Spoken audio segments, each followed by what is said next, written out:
vocês chegarem na dentística, vocês serão cobrados de que tipo de material restaurador vai ser utilizado naquela cavidade, porque não somente pelo lado estético da resina composta em relação a outros materiais, mas porque aquele material. Então, o objetivo dessa disciplina, mais uma vez repetindo, é a gente entender a gama de materiais odontológicos que existem e entender as suas propriedades. Eu vou utilizar um material restaurador em um dente posterior, onde eu sei que tem muita carga. Eu vou usar um material mais frágil? Não. Eu vou usar um material que consiga suportar. Então, vou dar preferência a uma resina composta ou a uma restauração provisória de cotosol. Eu vou dar preferência a uma resina composta, até porque o cotosol ele é uma restauração provisória e não aguenta tanto. Enfim, numa questão de proteção pulpar, eu vou dar preferência a utilizar ali, de repente, um material para proteger a polpa que foi exposta em que momento? Quais as características que a gente tem para perceber se uma polpa foi exposta, se ela foi parcialmente exposta, se chegou próximo a ela. Né? A Lana deve ter falado lá, né? Geralmente quando você expõe sangra, geralmente você vê aquele halozinho mais rosa quando você chega perto ali da câmara pulpar, dos cornos pulpares. Então você consegue perceber, ter esses sinais que você consegue ter a certeza se aquela cavidade é ou não profunda. Então, enfim, o entendimento dos assuntos nessa segunda unidade, eles começam a se conectar dessa maneira. Né? Vocês aplicando os conceitos lá das propriedades físicas, químicas e mecânicas que a gente viu aos materiais específicos. E agora não é diferente. A aula de hoje a gente vai ver os materiais restauradores diretos, certo? São aqueles materiais da qual a gente utiliza para restaurar diretamente na boca do paciente. Não que esses materiais, algum deles, não sejam utilizados também na confecção de restaurações indiretas, naqueles modelinhos ou fora que a gente aprendeu a fazer da boca, né? Mas aqui, no conceito geral, são os materiais aplicados aqui de forma direta, certo? Que não exige ali um preparo de uma moldagem para poder fazer a preparação daquele dente. E o primeiro critério desses são os sistemas adesivos, que é a base de tudo que a gente precisa, principalmente quando vai se falar em trabalhar ali com resina composta, né, com materiais resinosos, que a gente precisa nada mais, nada menos do que melhorar a adesão desses materiais ao dente. Então, os termos aqui, eles são puramente aplicados, né? Sistemas adesivos vai melhorar a adesão do material restaurador ao tecido dentário. E a principal função desse sistema adesivo, ele vai se dar justamente para provocar ou favorecer, como vocês acompanham nos slides, a resistência à separação. Que resistência à separação é essa, professor?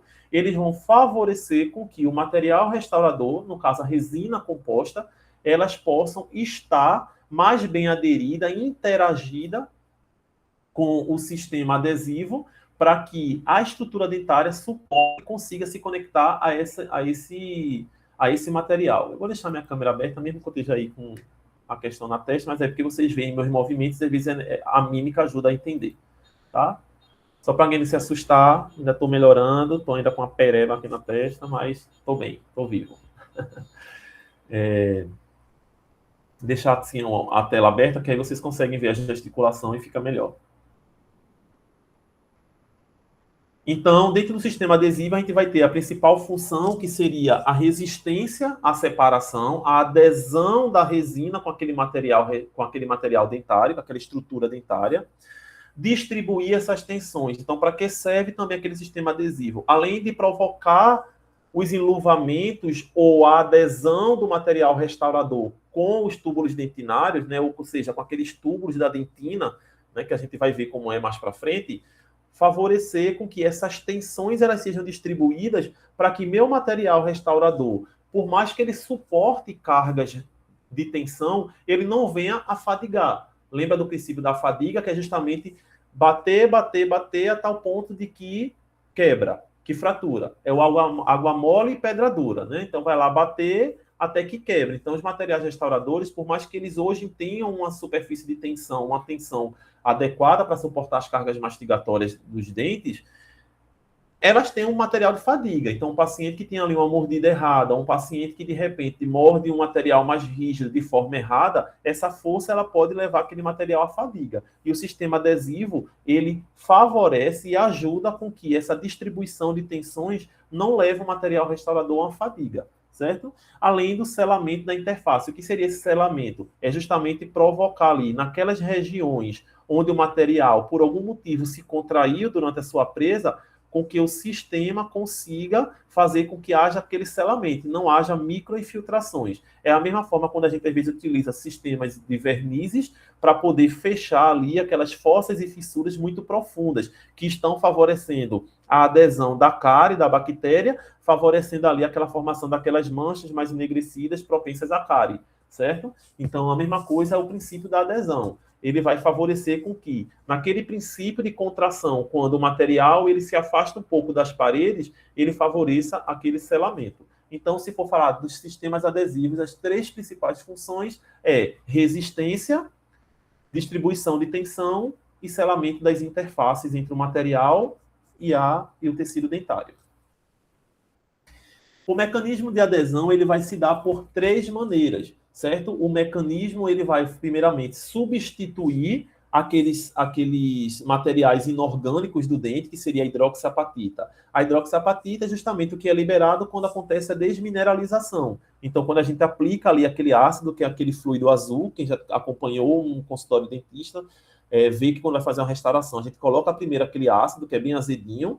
Então, aquele ácido, ele tem uma concentração a ponto de desmineralizar tanto a minha dentina quanto o meu esmalte, a ponto de provocar uma perda desses materiais inorgânicos, que é a hidroxiapatita, para que mais para frente a gente consiga substituí-lo por uma resina composta, por um material restaurador. Isso a gente está falando numa condição além de um dente que precisa ser restaurado, seja ele por um processo de cárie, ou seja ele por uma quebra ou uma fratura ali daquele tecido dentário, certo?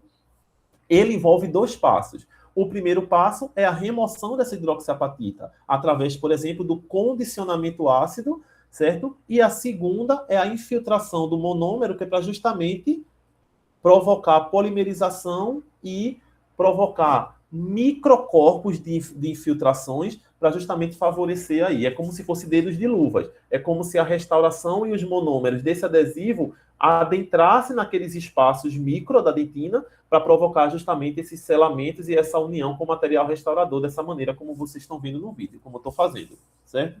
E como resultado final vai haver esses prolongamentos, que são esses dedos que eu estou falando, para justamente haver a união final do tecido dentário com o meu material restaurador, certo?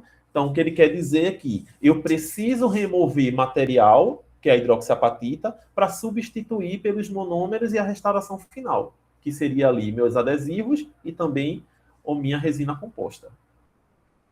Esse é o mecanismo como eu tinha falado para vocês. Então, os fatores que influenciam nessa adesão. Acompanha o cursor. Essa parte aqui de baixo, mais furadinha, é o meu material dentário, é a minha dentina.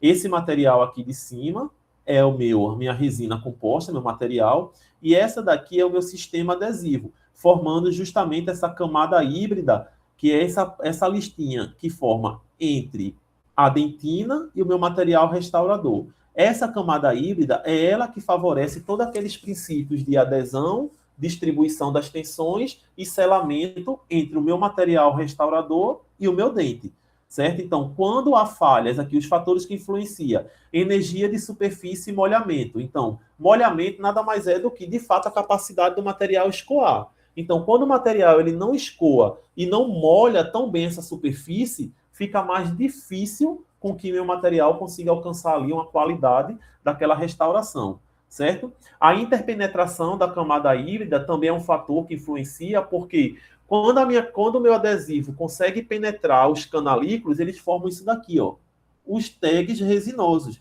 que são justamente o favorecimento da penetração da minha resina nesses canalículos que foram limpos e preparados pelo adesivo, para justamente provocar aqui, ó, essas adesões. Então, esses tags resinosos que ele mostra aqui são justamente as entrâncias e aderências do meu material restaurador favorecido pela penetração do meu adesivo e da minha camada híbrida, certo? Além de tudo, segue-se a retenção e a adesão química. Então, com o sistema adesivo bem colocado, dentro de uma superfície bem trabalhada, eu vou conseguir favorecer esse sistema de adesivo de forma mais geral, certo? Então, o que a gente está falando aqui são das propriedades em gerais. Então, o que é que ele vai favorecer? Tudo que eu vim falando até hoje de materiais é favorecer, mas também carga mecânica e também, sobretudo, a função daquele dente.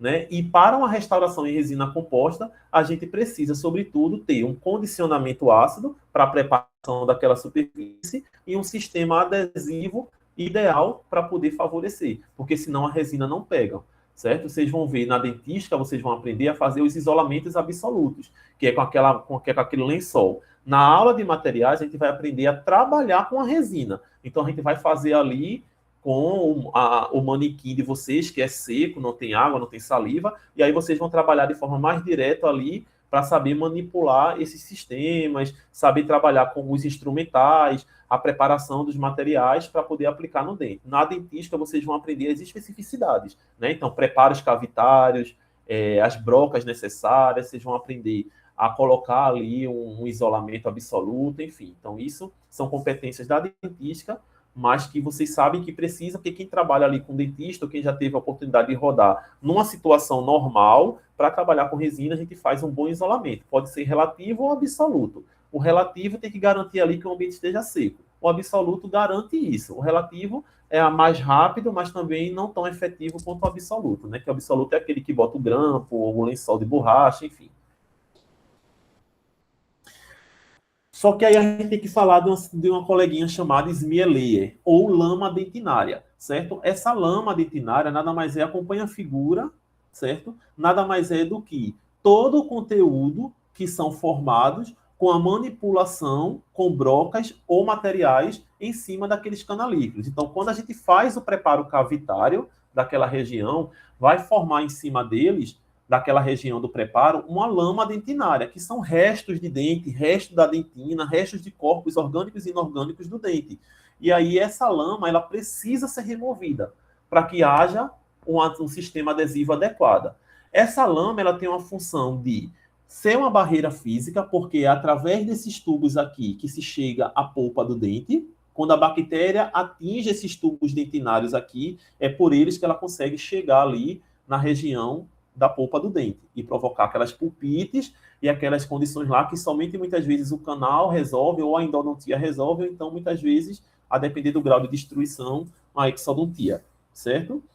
Controle da sensibilidade. Esses canalículos fechados, eles não geram tensões ou sensibilidade para a polpa, porque assim como eles levam a bactéria para a polpa, eles levam as sensações também do dente para a polpa. Por isso que quando muitas vezes a gente tem um desgaste dentário muito grande e provoca exposição de dentina, a gente, quando come frio ou algo quente, a gente sente dor no dente, porque esses canalículos se tornam expostos e o dente mais susceptível a sensações térmicas, por exemplo, desse tipo de condição. Ou aquela sensibilidade ao doce, a sensibilidade de quando a gente come algo doce, que sente aquela dorzinha de dente, aquele incômodo. Geralmente é o dente ali por exposição, certo? Então, esse smear layer, principalmente, ela precisa ser removida para que eu tenha essa condição, a exposição dos canalículos. Porque com a exposição dos canalículos, e agora sim, com a aplicação do meu adesivo, eu consigo preparar a ponto de selar esses canalículos com o meu material restaurador. E não somente favorecer esse selamento, como também a aderência entre o meu material restaurador e o meu material dentário. Aí eu vou dar um exemplo para vocês. É como se vocês tivessem uma cerâmica super lisa e polida e uma cerâmica antiderrapante. A cerâmica antiderrapante, ela tem como se fosse aquelas areias, aquelas entrâncias, né, ásperas, para favorecer, para diminuir o grau de deslizamento dela. Então, não são cerâmicas polidas, né, cerâmicas que escorregam. Então, ela vai favorecer. Só que são cerâmicas que quem tem em casa, seja no banheiro, seja em qualquer outro cômodo, vai ver que ela é uma cerâmica que adere mais à sujeira. Porque a sujeira fica naquelas entrâncias que muitas vezes, quando você passa a vassoura, você não consegue limpar. Então, na superfície lisa de uma cerâmica lisa, não. Você consegue limpar facilmente toda a sujeira que fica ali incrustada. Então, esse é o objetivo de fazer isso. É tirar essa lama para que eu exponha a minha aspereza, para que eu exponha meus canalículos e eu consiga, através do adesivo, preparar para ele aderir adequadamente ao meu material restaurador. É como se você fosse colocar o material restaurador numa cerâmica antiderrapante ou numa cerâmica lisa. Se você der um afastamento na lisa, vai deslocar. Haja visto que quando cola ali alguma coisa que cai, que endurece na cerâmica, você passa o dedo na lisa, você limpa ela todinha. Mas quando cai algum pingo de alguma coisa na cerâmica áspera, antiderrapante, você não consegue limpar assim com o dedo facilmente. Então, a mesma coisa ali em comparação com o material restaurador e a preparação da superfície, beleza? Aí a composição dos adesivos, do sistema adesivo. Quando a gente fala do sistema adesivo, não é o adesivo propriamente dito, aquele materialzinho que a gente utiliza na clínica, tá? Que é aquele material, a gente vai ver que eles podem ser de vários tipos. A gente está falando do sistema. E para o sistema adesivo, a gente vai ter o ácido, que vai fazer o meu condicionamento. Então, quando ouvir essa palavra, condicionamento ácido, é aquela aplicação do ácido fosfórico a 37%, tá aqui no slide, para a gente fazer justamente aquela desmineralização e provocar ali a limpeza e remoção da esmieleia. Então, a gente está falando de um dente que foi preparado mecanicamente e que formou aquela lama. Não dá só para jogar um jato de água e dizer que aquilo está limpo. Então, o que é que a gente faz? Coloca o ácido, para o ácido meio que derreter aquela sujeira, aquela lama, e aí sim, quando a gente for lavar, a gente consegue remover e deixar o dente com os canalículos bonito. A gente não vai enxergar os canalículos, mas microscopicamente, né, a gente consegue ver como aquela imagem anterior que mostrava todos os buraquinhos bonitinhos, certo? Então, isso foi estudado, né, e foi visto que o condicionamento ácido favorece esse princípio. O primer, ele é uma substância que, após o condicionamento e após a limpeza da cavidade, a gente vai utilizar. E ele vai favorecer, basicamente, promover justamente a adesão química entre o meu adesivo e os túbulos dentinários, ou a dentina ali exposta. Seria o prime, certo? Seria uma substância parecida com essa. Então, esse é o condicionamento. Eu fiz o condicionamento ácido, sequei, limpei, lavei tudinho, aplico o meu primer, na sequência eu aplico meu adesivo por cima, que aí sim é o que vai dar toda a formação da minha camada híbrida para que eu sente a minha resina. Na prática, nas imagens mais para frente, vocês vão entender o que seria isso. Esse é um adesivo convencional do que a gente utiliza, certo? Mas aí a gente vai ter 3 tipos de adesivos que se utiliza na clínica odontológica, mas naturalmente no dia a dia a gente utiliza um universal que vocês vão ver. Então, existe um sistema de adesivo convencional, onde a gente vai ter ele sendo utilizado em 3 ou 2 passos, e a gente vai ver mais para frente. Tem um sistema adesivo autocondicionante. Então, se eu falo em autocondicionante, eu preciso ou não preciso usar o ácido? Eu voltei para vocês. Alguém pode falar, abrir o microfone e dizer? Se eu uso um adesivo autocondicionante, eu preciso usar a etapa ou não do ácido anteriormente?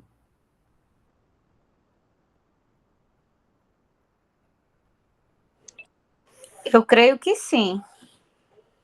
Pronto, veja. Se você está usando um adesivo autocondicionante, o que é um autocondicionante? O que é uma pessoa autossuficiente? Se eu digo para você, Patrícia, Patrícia é uma pessoa autossuficiente, o que eu estou dizendo o quê de você?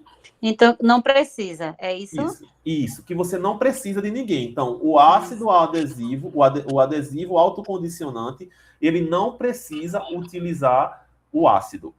Quer dizer, professor, que eu nunca vou utilizar? Não, a gente vai ver mais para frente, né, para não misturar as bolas, que existem algumas situações que a gente pode sim utilizar, mas ele por si só, na sua composição, ele já provoca essa limpeza que o ácido provocaria, certo? E o último é o sistema universal, que geralmente é o que a gente utiliza nas clínicas, certo? Então vamos lá aprender.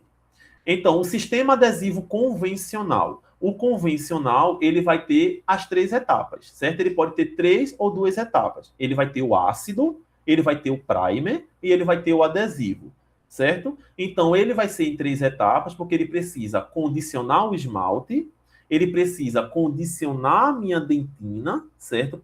A ponto de eu favorecer a exposição dos meus túbulos dentinários, certo? E vai ter uma apresentação comercial de 3 passos, que é quando eu preciso usar o ácido, o primer e o adesivo, ou um condicionamento somente de 2 passos, que é quando eu faço o ácido e o primer, ele já vem misturado com o adesivo em um único frasco. Professor, e o tempo deles? O tempo dele basicamente não muda. Geralmente a gente faz o ácido nos mesmos tempos e faz a aplicação Por exemplo, o ácido você já deve ter ouvido falar que a gente faz 30 segundos em esmalte e 15 segundos em dentina. Aí lava e aí a gente faz a aplicação do primer, espera ali 20 segundinhos, dá um leve jato de ar e aplica ali o adesivo, dá um levezinho jato de ar para quê? Para evaporar ali aquela água incorporada e a gente faz a fotopolimerização do adesivo. O primer não precisa, mas geralmente assim, não tem. O rótulo do fabricante diz que você precisa fazer fricção com o microbrush de pelo menos 20 segundos ali naquela superfície. Então você molha o microbrush e vai esfregando em todas as superfícies ali do dente que vai ser restaurada, certo? Aí você faz ali pelo menos uma fricção por 20 segundos para garantir que haja a penetração e o molhamento essencial de toda a superfície a ser restaurada. Mas, basicamente, dele ser misturado ou não, só vai mudar nas aplicações. E se o potinho tiver o primer junto com ele, você aplica de uma vez única. Então, são 2 passos, ácido e ele. Se separar, aplicar um primer e depois o adesivo. Por isso que eles chamam 3 passos ou 2 passos. Professor, eu tenho uma dúvida. Diga. A ordem precisa ser necessariamente essa que o senhor está mencionando na aula? Exato. Precisa ser primeiro o ácido, depois o prime e por último o adesivo. Ou se no caso esses dois aqui que a bolinha circula forem juntos em um pote só, primeiro o ácido, depois faz a aplicação geral de uma vez só. Não precisaria do passo do prime separado, entendeu? Porque o prime já viria junto. Mas sempre nessa ordem. Aqui, ó. Vamos lá. Sistema convencional em 3 passos. Preparei meu dente e formei a lama em cima dele, que é natural formar essa lama, que é o resto do dente que ficou ali em cima. Apliquei o ácido, meu primeiro passo, apliquei o ácido, depois lavei. Quando eu lavei, ó, removi a lama e deixei expostos os meus canalículos. Aí apliquei o prime separado e depois, em cima do prime, apliquei meu adesivo. Tá vendo que forma a camadinha verde claro, depois uma verde escura. Então a sequência seria essa, em 3 passos. Ácido, prime, adesivo. E aqui a gente vai ver o passo a passo.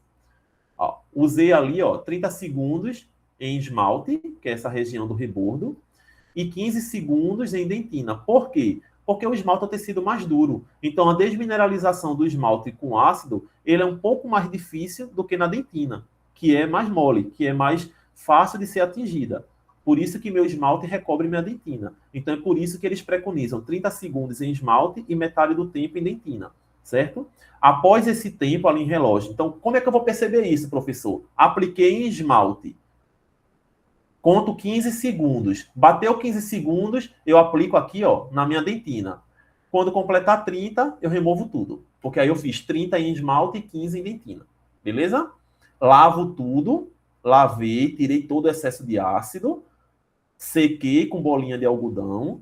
Né? Deixei tudo sequinho. Lembrar que os adesivos, ele tem uma parte que ele é hidrofóbico, então ele não gosta de água, assim como a resina. A resina, se estiver molhada, não vai aderir, por melhor que você faça seu condicionamento. Depois que eu sequei ali com bolinha de algodão, eu aplico o meu prime, ó, tá vendo, ó, em dentina durante 20 segundos, esfregando. Aí depois que eu esfreguei lá, eu dei um jatinho de ar, só para tirar ali o excesso de água, de líquidos que ele acaba ficando. Aplico meu adesivo pelo mesmo tempo de fricção em cima do meu prime, e depois que eu fiz isso, eu fotopolimerizo. Lembrar de sempre fotopolimerizar o adesivo, tá certo? Mesmo que ele seja misturado ao prime, tem que fotopolimerizar o adesivo, porque senão vai ficar ali uma coisa molhada e a resina não vai pegar. Então, esse seria o condicionamento de 3 passos. No primeiro passo, o ácido, depois o meu primer e, por último, meu adesivo. Beleza? O de 2 passos, a mesma coisa. A lama, eu removo com ácido, só que ao invés de aplicar o prime e depois o adesivo, o meu já é misturado em um pote só, o prime com adesivo. Então eu faço uma aplicação única. Seco um pouquinho, fotopolimerizo. Que é aqui, ó. Ácido em esmalte, depois em dentina, pelo mesmo tempo, 30 e 15. Lavo, seco, aplico todo o meu sistema, que aqui já é prime e adesivo junto, pelo mesmo sistema. 20 segundos. Fotopolimeriza. A gente vai fazer isso segunda que vem. Aí vocês vão ter mais essas etapas na cabeça. Mas, assim, é só pensar que a diferença entre 3 passos e 2 passos que ele fala é só porque o fabricante me facilitou misturando o Prime com o adesivo. E deu certo. Então, ao invés de fazer uma aplicaçãozinha por partes, eu faço a aplicação única. E aí, fotopolimerizo. As etapas são as mesmas. O que diferencia dessa para essa é que justamente eu não tenho essa etapa aqui, ó, da aplicação do Prime. Porque ele já veio misturado ao adesivo. Então, é isso que eu faço aqui. Então, esse é o adesivo convencional, certo? O sistema adesivo convencional que a gente faz. 3 passos ou 2 passos, a depender do meu fabricante, se misturou ou não. Certo? Dúvidas até aqui? Eu tenho. Ô, professor, tem alguma diferença no resultado usando os dois juntos ou usando cada um? Não tem diferença nenhuma. Desde que você siga os passos de um adequado condicionamento de um ambiente seco e limpo, você vai ter o mesmo sistema adesivo funcionando. Porque quem estudou isso para você foram os cientistas dos materiais.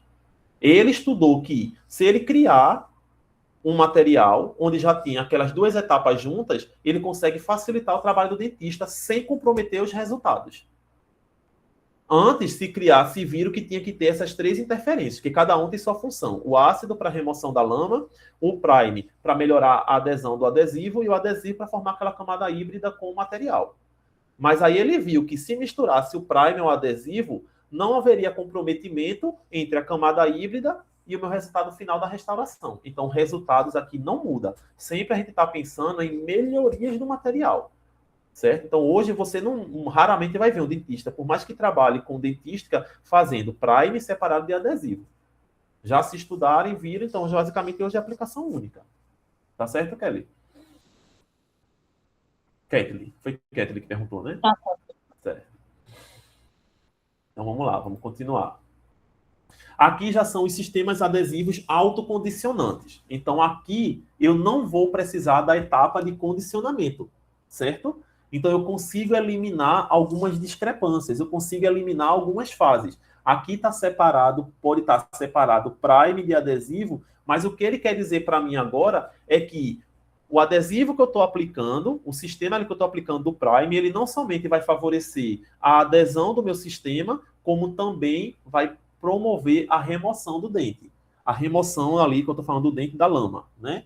Então, elimina discrepâncias. Por quê? Porque tem a tentativa de eliminar as discrepâncias entre as áreas desmineralizadas e a interface dos agentes de união, infiltrado de outros agentes de união. O que é que isso quer dizer? Ele vai justamente eliminar, fazer com que algumas áreas estejam mais desmineralizadas do que outras. Então, ele vai ser algo mais uniforme. Ele vai eliminar aqueles pormenores de você dizer assim, pô, adicionei mais ácido em uma região que desparalisou mais, então a adesão aqui vai ser melhor. Ele consegue, de maneira uniforme, favorecer o sistema adesivo sem ter aquela paranoia de que você fez uma despolarização maior em um local do que outro. Então, como eu estava falando, a Kathleen sempre vai melhorando, certo? Então, o prime, ele já é ácido. Ao invés de ser misturado ao sistema adesivo, ele já vem ali com condicionamento ácido. Então, quando você faz aquela aplicação do primer, o primer ele já vai favorecer ali o sistema ali de condicionamento ácido também, certo? E aí você pode fazer o condicionamento ácido seletivo. O que seria isso? Você pode utilizar o ácido convencional, o azulzinho, somente em esmalte. Porque nessas situações, muitas vezes, o primer ele não consegue favorecer uma desmineralização tão efetiva em esmalte, até mesmo por sua dureza. Então, o que é que os fabricantes eles aconselham muitas vezes? Bote o ácido somente em esmalte e na dentina ali você faz o prime autocondicionante direto. Porque na dentina ele consegue bem, mas muitas vezes no esmalte ele não consegue tanto. E aí provoca ali, às vezes, problemas de interfaces entre o material restaurador e a margem. Então é por isso que eles chamam de condicionamento ácido seletivo. Seletivo é somente em esmalte, certo? Então vamos lá. Então o sistema adesivo autocondicionante em 2 passos. Tem uma lama, removi a lama, aí ó, ele coloca um prime e em cima do prime já o adesivo. que é que eu eliminei aqui? Eu não precisei colocar o azulzinho do ácido. Porque quem removeu a minha lama aqui foi o meu próprio prime, porque ele condicionou. Aí são 2 passos, porque eu precisei usar o prime e o adesivo separado. Certo? Aí vamos ver aqui o passo a passo. Opa. Ó, passo a passo. Eu aplico o meu prime, 20 segundos, a mesma coisa, 20 segundos em toda a cavidade, em esmalte e em dentina. Faço um leve jato de ar, aplico o meu adesivo e fotopolimerizo. Eu dispensei a etapa ácida aqui, porque o meu prime, ele já consegue derreter aquela lama e se penetrar automaticamente. Por quê? Porque ele é autocondicionante. Beleza até aí? Eu não entendi, professor. Você pode repetir, por favor? Sim, claro. O sistema adesivo autocondicionante, você entendeu que ele não precisa do ácido porque ele faz a função do ácido, joia? Sim. Pronto. Então, a única diferença aqui é que eu não vou precisar do meu ácido. Por quê? Porque quem vai fazer aquela etapa de remoção, quem vai fazer essa etapa de remoção da lama aqui é o meu próprio primer, porque ele é autocondicionante. Então, a etapa cirúrgica dele, a etapa de restauração vai ser a aplicação do primer. Isso eu já estou falando, você fez a cavidade, limpou direitinho, secou, né? Mas aí você já aplica o primer e o próprio primer, ele vai derreter aquelas lamas e vai continuar e vai começar a penetrar.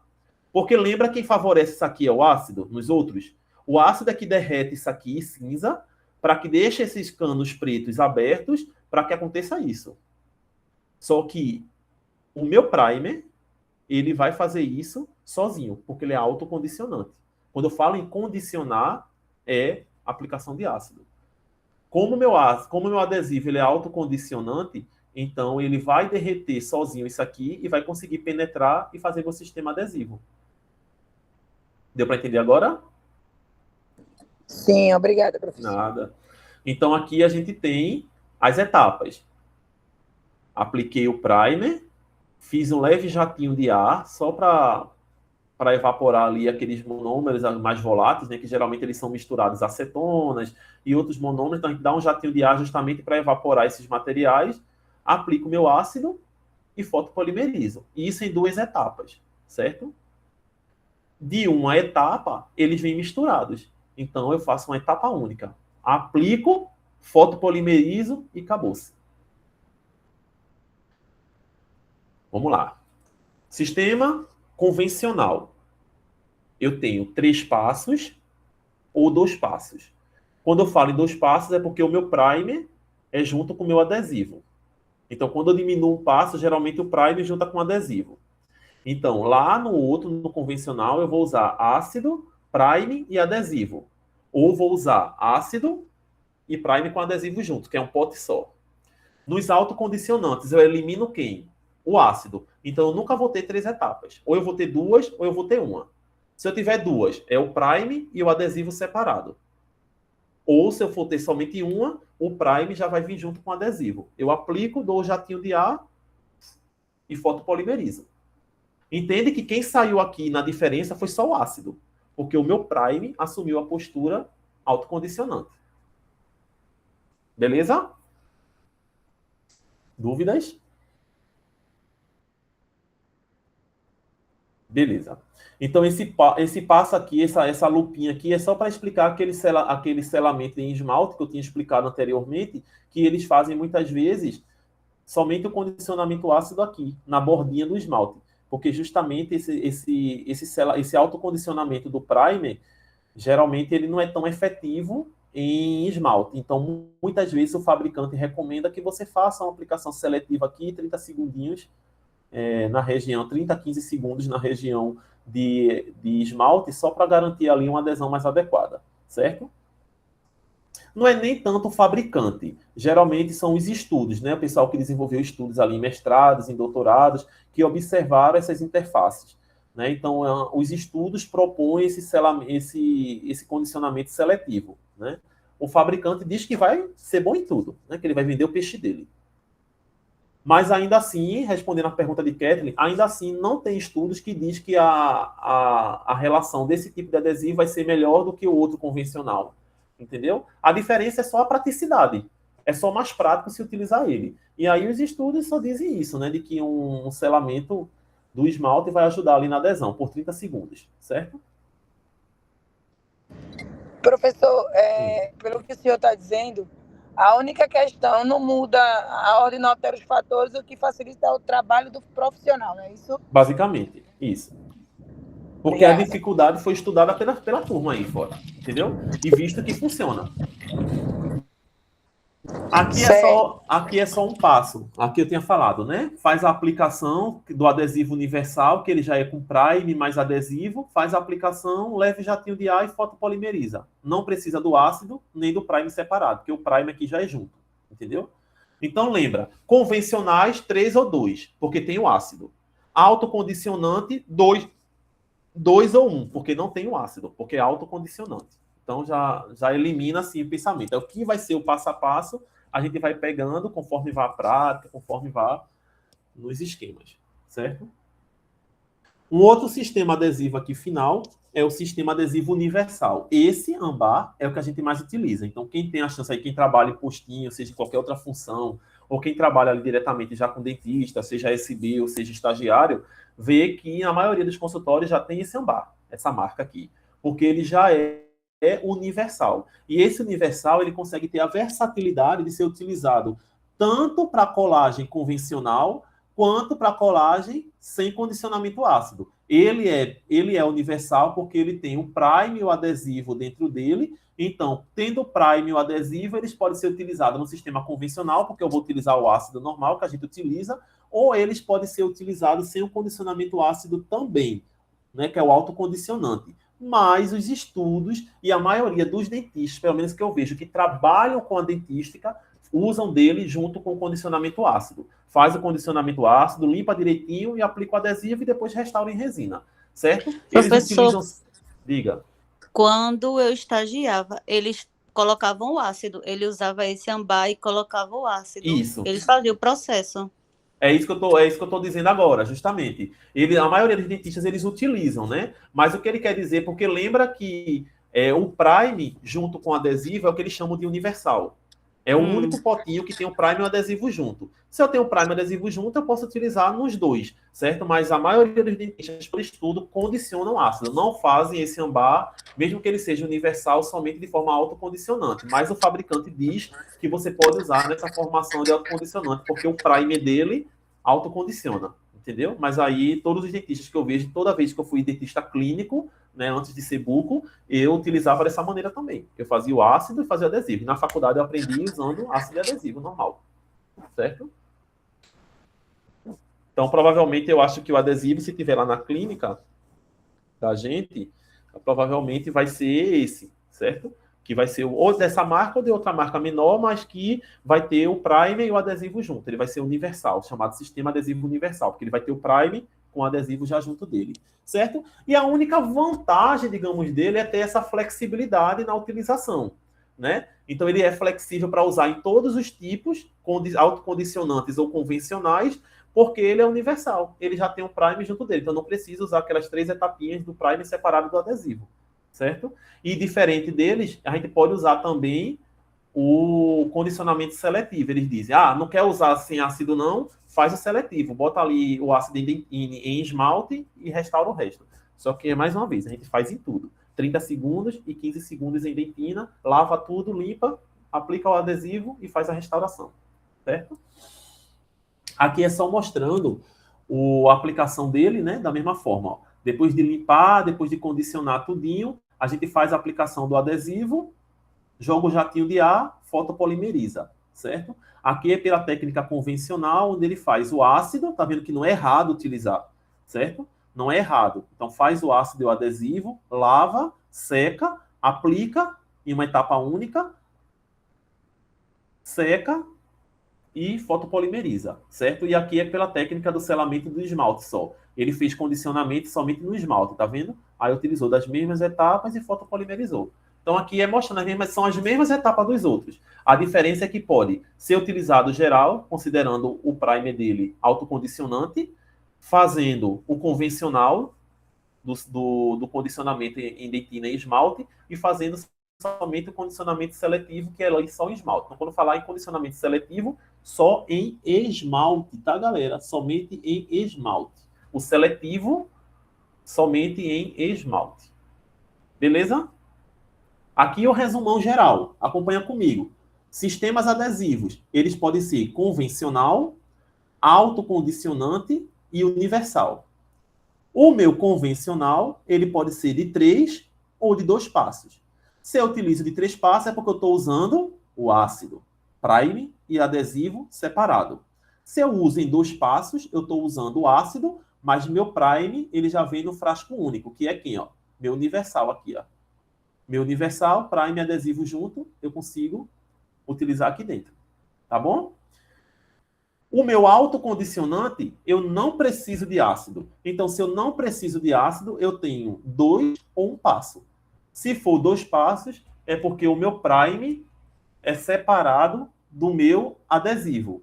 E se for de 1 passo, ele é o meu universal, que o prime ele é junto com o adesivo. Aí, nessa condição aqui, eu posso fazer o condicionamento ácido seletivo somente em esmalte, se eu achar necessário, certo? O meu universal, ele me dá versatilidade. Eu posso usar tanto com ácido, fazendo o selamento, lá, o condicionamento, como, de forma geral, autocondicionante. Eu não precisaria ali utilizar os 2 passos. Eu só faria 2 passos porque eu faria o condicionamento seletivo. Mas, na dúvida e na aplicabilidade clínica, a gente vai fazer ácido, adesivo, fotopolimeriza, tá? A gente não vai fazer somente seletivo. Mas, na teoria, é entender que, se eu quiser, eu posso trabalhar ele de forma, somente fazendo de forma seletiva, ou aplicando ele direto lá e fotopolimerizando desta maneira aqui. Aplicando e fotopolimerizando. Ou fazendo condicionamento normal, ou somente o seletivo, tá bom? O universal, ele me dá todas as condições que a gente aprendeu para trás, tá bom? Agora, quando é que eu não posso usar ácido de jeito nenhum? Nos autocondicionantes dito, que eu vou usar ali o prime e o adesivo autocondicionante. Então, ali eu não posso usar ácido porque ele não precisa. Não é nem que eu não posso, é porque ele não precisa. Beleza?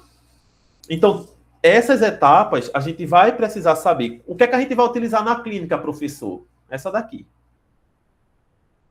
É essa daqui que a gente vai utilizar na clínica. Ácido, lavei, sequei, adesivo por 20 segundos, leve jatinho de ar, fotopolimerizei por 20 segundos, por 10 segundos a 20 segundos. Certo? É essa aqui que a gente vai utilizar lá na clínica. Tá bom? Mas eu preciso saber que existem as formas autocondicionantes, que as formas convencionais, quem pode dispor do ácido, né? Quem pode 3, 2, uma etapa. Isso a gente precisa saber na cabeça porque faz parte da composição do material. E aqui a gente entra nos compósitos à base de resina, né? Chegamos aí meio que na metade dessa aula, certo? Que é quando a gente vai falar assim, condicionei o meu dente, né? Fiz todo o preparo dele, agora eu vou restaurar com resina. E aí eu vou trabalhar com meus compostos resinosos, né? Minhas resinas compostas. Antigamente se utilizava, né, lá por volta de 1940, essas resinas quimicamente ativadas. Elas não eram tão interessantes, embora mantivesse ali uma estética semelhante à cor do dente, só que ela apresenta uma alta contração de polimerização. Gente, quando eu falei de resina, eu falei de monômeros, né? Dei até uma comparação com uma casa. Né? Quando a gente vai construir a casa, a gente vai botando tijolo por tijolo e no final dá uma casa. É como se cada tijolo fosse meu monômero, o monômero da casa. E a minha casa construída fosse meu polímero. Então a resina é a mesma coisa. São várias moléculas menores que se unem em uma pasta e que, quando ativada pela luz, no caso da resina tradicional, fotoativada, elas se polimerizam. Elas criam as ligações, endurecem e formam meu polímero. E aí esse meu polímero, ele tem o poder o quê? De contração. Lembra que a reação dos polímeros ele pode ser por adição, que é quando eu adiciono algum tipo de substância, seja água, ou seja qualquer outro componente, ou por eliminação, que é quando eu elimino alguma molécula. Então, geralmente acontece a eliminação aqui da água, realmente acontece a eliminação de algum outro tipo de molécula, certo? E aí, quando a resina se forma, se contrai, ela libera essa substância. Por isso que ela é por condensação ou eliminação, certo? Então, essa eliminação, ela provoca a condensação. Por isso que quando a resina fotopolimeriza, se ela não estiver bem adequada e for utilizada por incrementos menores, quando você for fotopolimerizar, ela contrai e vai ficar cheia de microinfiltrações e aquela restauração vai cair ou vai provocar ali algum déficit de sensibilidade naquele paciente, certo? Então, só no breve histórico introducional, antigamente se utilizava muito esse tipo de resina, certo?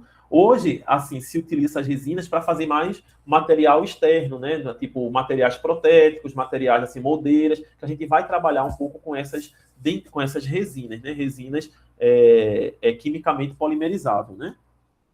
Que é a mistura ali do pó com o líquido e a gente vai trabalhar depois. É a nossa última prática, vai ser trabalhando ali com resinas, né? Desse tipo aí, só para a gente ter ali o time do tempo dela. Certo? Então, resinas acrílicas com alto teor de carga para reduzir a contração de polimerização. Gente, tudo que eu for falar daqui para frente sobre as resinas é trabalhado para que essa quantidade de carga de matéria orgânica dela favoreça a menor contração. Para mim, não é interessante ter uma resina que contraia muito, porque vai provocar infiltrações. Certo? Então, para mim, o interessante é ter uma resina que mantenha a estabilidade da sua dimensão quando eu fotopolimerizar. E aí foi onde vem se trabalhando passo a passo em todos os outros tipos de resina. Então aqui, ó, só adiantando o que eu tinha falado, as moléculas de monômeros, que quando sofrem reações de polimerização, elas vão formar os polímeros. Só que entre esses polímeros, entre essas moléculas, vão formar tensões de contração. Por isso que a resina ela vai se contrair, porque quando ele forma essas tensões são a base de eliminação de substâncias. Aí essas eliminações vai provocar com que aquela massa contraia durante a polimerização. Esse é um desenho esquemático só para que vocês entendam como isso acontece. Mas eu já tinha falado anteriormente, certo? Então, as resinas epóxias, elas vieram depois da resina lá quimicamente ativada. Então, ela já favoreceu um pouco o trabalho melhor com o dente. Ela já foi possível substituta das resinas acrílicas, que a gente tinha visto lá no interior, lá em 1940. Ela tem já baixa contração de polimerização, baixa solubilidade e alta resistência. Então, já melhorei tudo que eu preciso numa restauração. Eu preciso de uma restauração que resista à carga, que não se dissolva na saliva, porque senão não está fazendo sentido, e que tenha baixa poder de contração. Para quê, gente? Para que não haja infiltrações quando eu polimerizar. Então, todas essas qualidades aqui eu já consegui melhor no tipo de resina epóxia. Só que ela tem uma desvantagem, o longo período de polimerização. Mesmo que você fotopolimerizasse, mesmo que ela fotopolimerizasse de forma química, né, não é nem foto, não é nem foto ativada. Foto quer dizer luz. Ela é quimicamente igual à acrílica. É um pó com líquido, você adicionava aqui no dente, era biocompatível, né? Mas aí ela demorava muito. Então, o que é que isso ocasionava? Não ocasionava uma presa adequada, porque ela ia ficar com um tempo muito longo. Então, se o paciente viesse a mastigar, ela poderia modificar ou até mesmo fraturar aquela restauração. Então, não era muito interessante utilizar, mas era o que se tinha. Eu só tinha a epóxia. Ela já melhorava as qualidades da acrílica, mas ainda não era o ideal. Mas aí eles uniram as vantagens da resina acrílica com a resina epóxia e formou um novo monômero, chamado de BGMA, que no significado geral é bisfenol glicídio metacrilato. BGMA é o que cai em prova, certo? Vocês vão ver em provas, tanto de concursos como de qualquer coisa assim, de questões, BGMA. Então, BGMA é a minha carga orgânica das resinas. E essas resinas atuais, as de hoje, certo? Sendo bem redundante. Porque eles estudaram que a qualidade da resina acrílica, que me dava estética e uma contração, eles conseguiram diminuir essa contração, diminuir essa solubilidade e aumentar a resistência. Mas não conseguiram melhorar na polimerização. E aí, quando eles uniram as vantagens dessa daqui com as vantagens estéticas da outra, eles chegaram a esse monômero aqui, BGMA. Aí isso foi a luz da odontologia atual restauradora, porque é ela que compõe as resinas atuais para que a gente consiga ter ótima solubilidade, ótima resistência, baixa contração e um tempo de polimerização bom, porque eles adicionaram ativadores que vão fazer com que ela fique sensível à luz. Às vezes tem resinas tão ruins, tão sensível, que aí não é muito interessante também ser muito sensível, que a própria luz do refletor endurece ela. Quando a gente vai fazer a restauração do dente, a gente precisa fazer nas escuras, porque se você estiver ali trabalhando, você vai ver que ela começa a endurecer somente com a luz natural, a luz fluorescente ou a luz ali da própria cadeira. Aí a gente tira. Mas aí uma resina adequada, uma resina boa, certo? A gente vai conseguir trabalhar bem, ela vai ter os ativadores e você vai conseguir dar aqueles acabamentos, né? Aí entra mais no campo do pessoal que é da dentística, né? Não é muito minha área, assim, destrinchar os tipos, né? Eu estou preparado aqui para explicar o conceito geral, mas os tipos de resinas, né? Quais seriam os melhores tipos, aí só o pessoal da dentística que já fez testes de vários tipos de resina e vê quais são as melhores. Aí são estudos mais recentes, realmente não é uma área de conhecimento da minha parte, né, do dia a dia, então não são os tipos de estudos que eu leio, né? Eu leio mais estudos voltados realmente para a questão cirúrgica, né? Então essa parte da dentística realmente é mais conceito geral, saber da resina, tá bom? Então, menor contração de polimerização, rápida reação de presa e faz parte da maioria das resinas de hoje, se não de todas, né? Porque é o monômero que favorece tudo isso que eu estou falando até aqui. A composição dessa resina. Então, a matriz orgânica dela é formada principalmente pela bis-GMA. Só isso, professor? Não. Tem outros nomes. A UDMA, né, que confere resistência mecânica e estabilidade. Então, tem outros monômeros, mas a principal explorada ali em prova, bis-GMA. Tentem lembrar de alguma forma. Tenta lembrar pelo menos do bis, que é o nome do chocolate. Porque aí, onde vocês veem BGMA, dificilmente uma questão vai brincar com a sigla, entendeu? Quando você vê assim, BGMA, tem dentistas que faz assim para facilitar, bisgama, porque aí facilita quando a gente for encontrar na questão e entender se eles estão falando ou não de resina composta, né? E o que às vezes eles podem brincar é trocar, né? Dizer que a BGMA faz parte da matriz inorgânica e não da matriz orgânica daquela resina, entendeu? Tem a matriz inorgânica, que geralmente são partículas de vidro, de sílica, que melhoram essas propriedades mecânicas e estéticas, né, da restauração. Então, restaurações com alto teor ali de sílica, teor de fibra de vidro, dá aquele aspecto mais brilhoso da resina, dá aquele aspecto mais ali para restaurações anteriores, principalmente, de dentes anteriores, principalmente, né? E os agentes de união, que a principal agente de união aqui, que ele fala, né, que vão favorecer a união entre a matriz orgânica e a matriz inorgânica. E possui também outros componentes, né, como sistema iniciador-ativador. E aí lembre-se desse nome, porque os sistemas ativadores é a canforoquinona. Aí esse nome a gente vai ver mais para frente, mas que cai muito também. Tá ela aqui no esquema, ó. Porque é ela que favorece essa ativação justamente quando você joga a luz. Então, canforoquinona, assim como bis-GMA, é um nome que cai bastante nas questões de prova, tá bom? Lembrar desses tipos.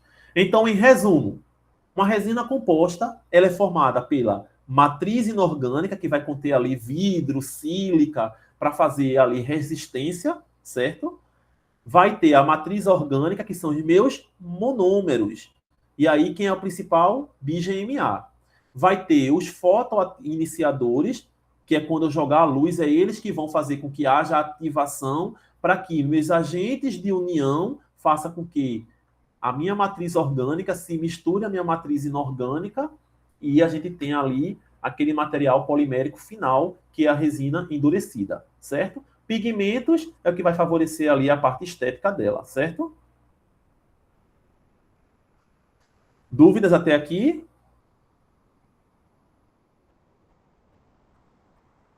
Ok.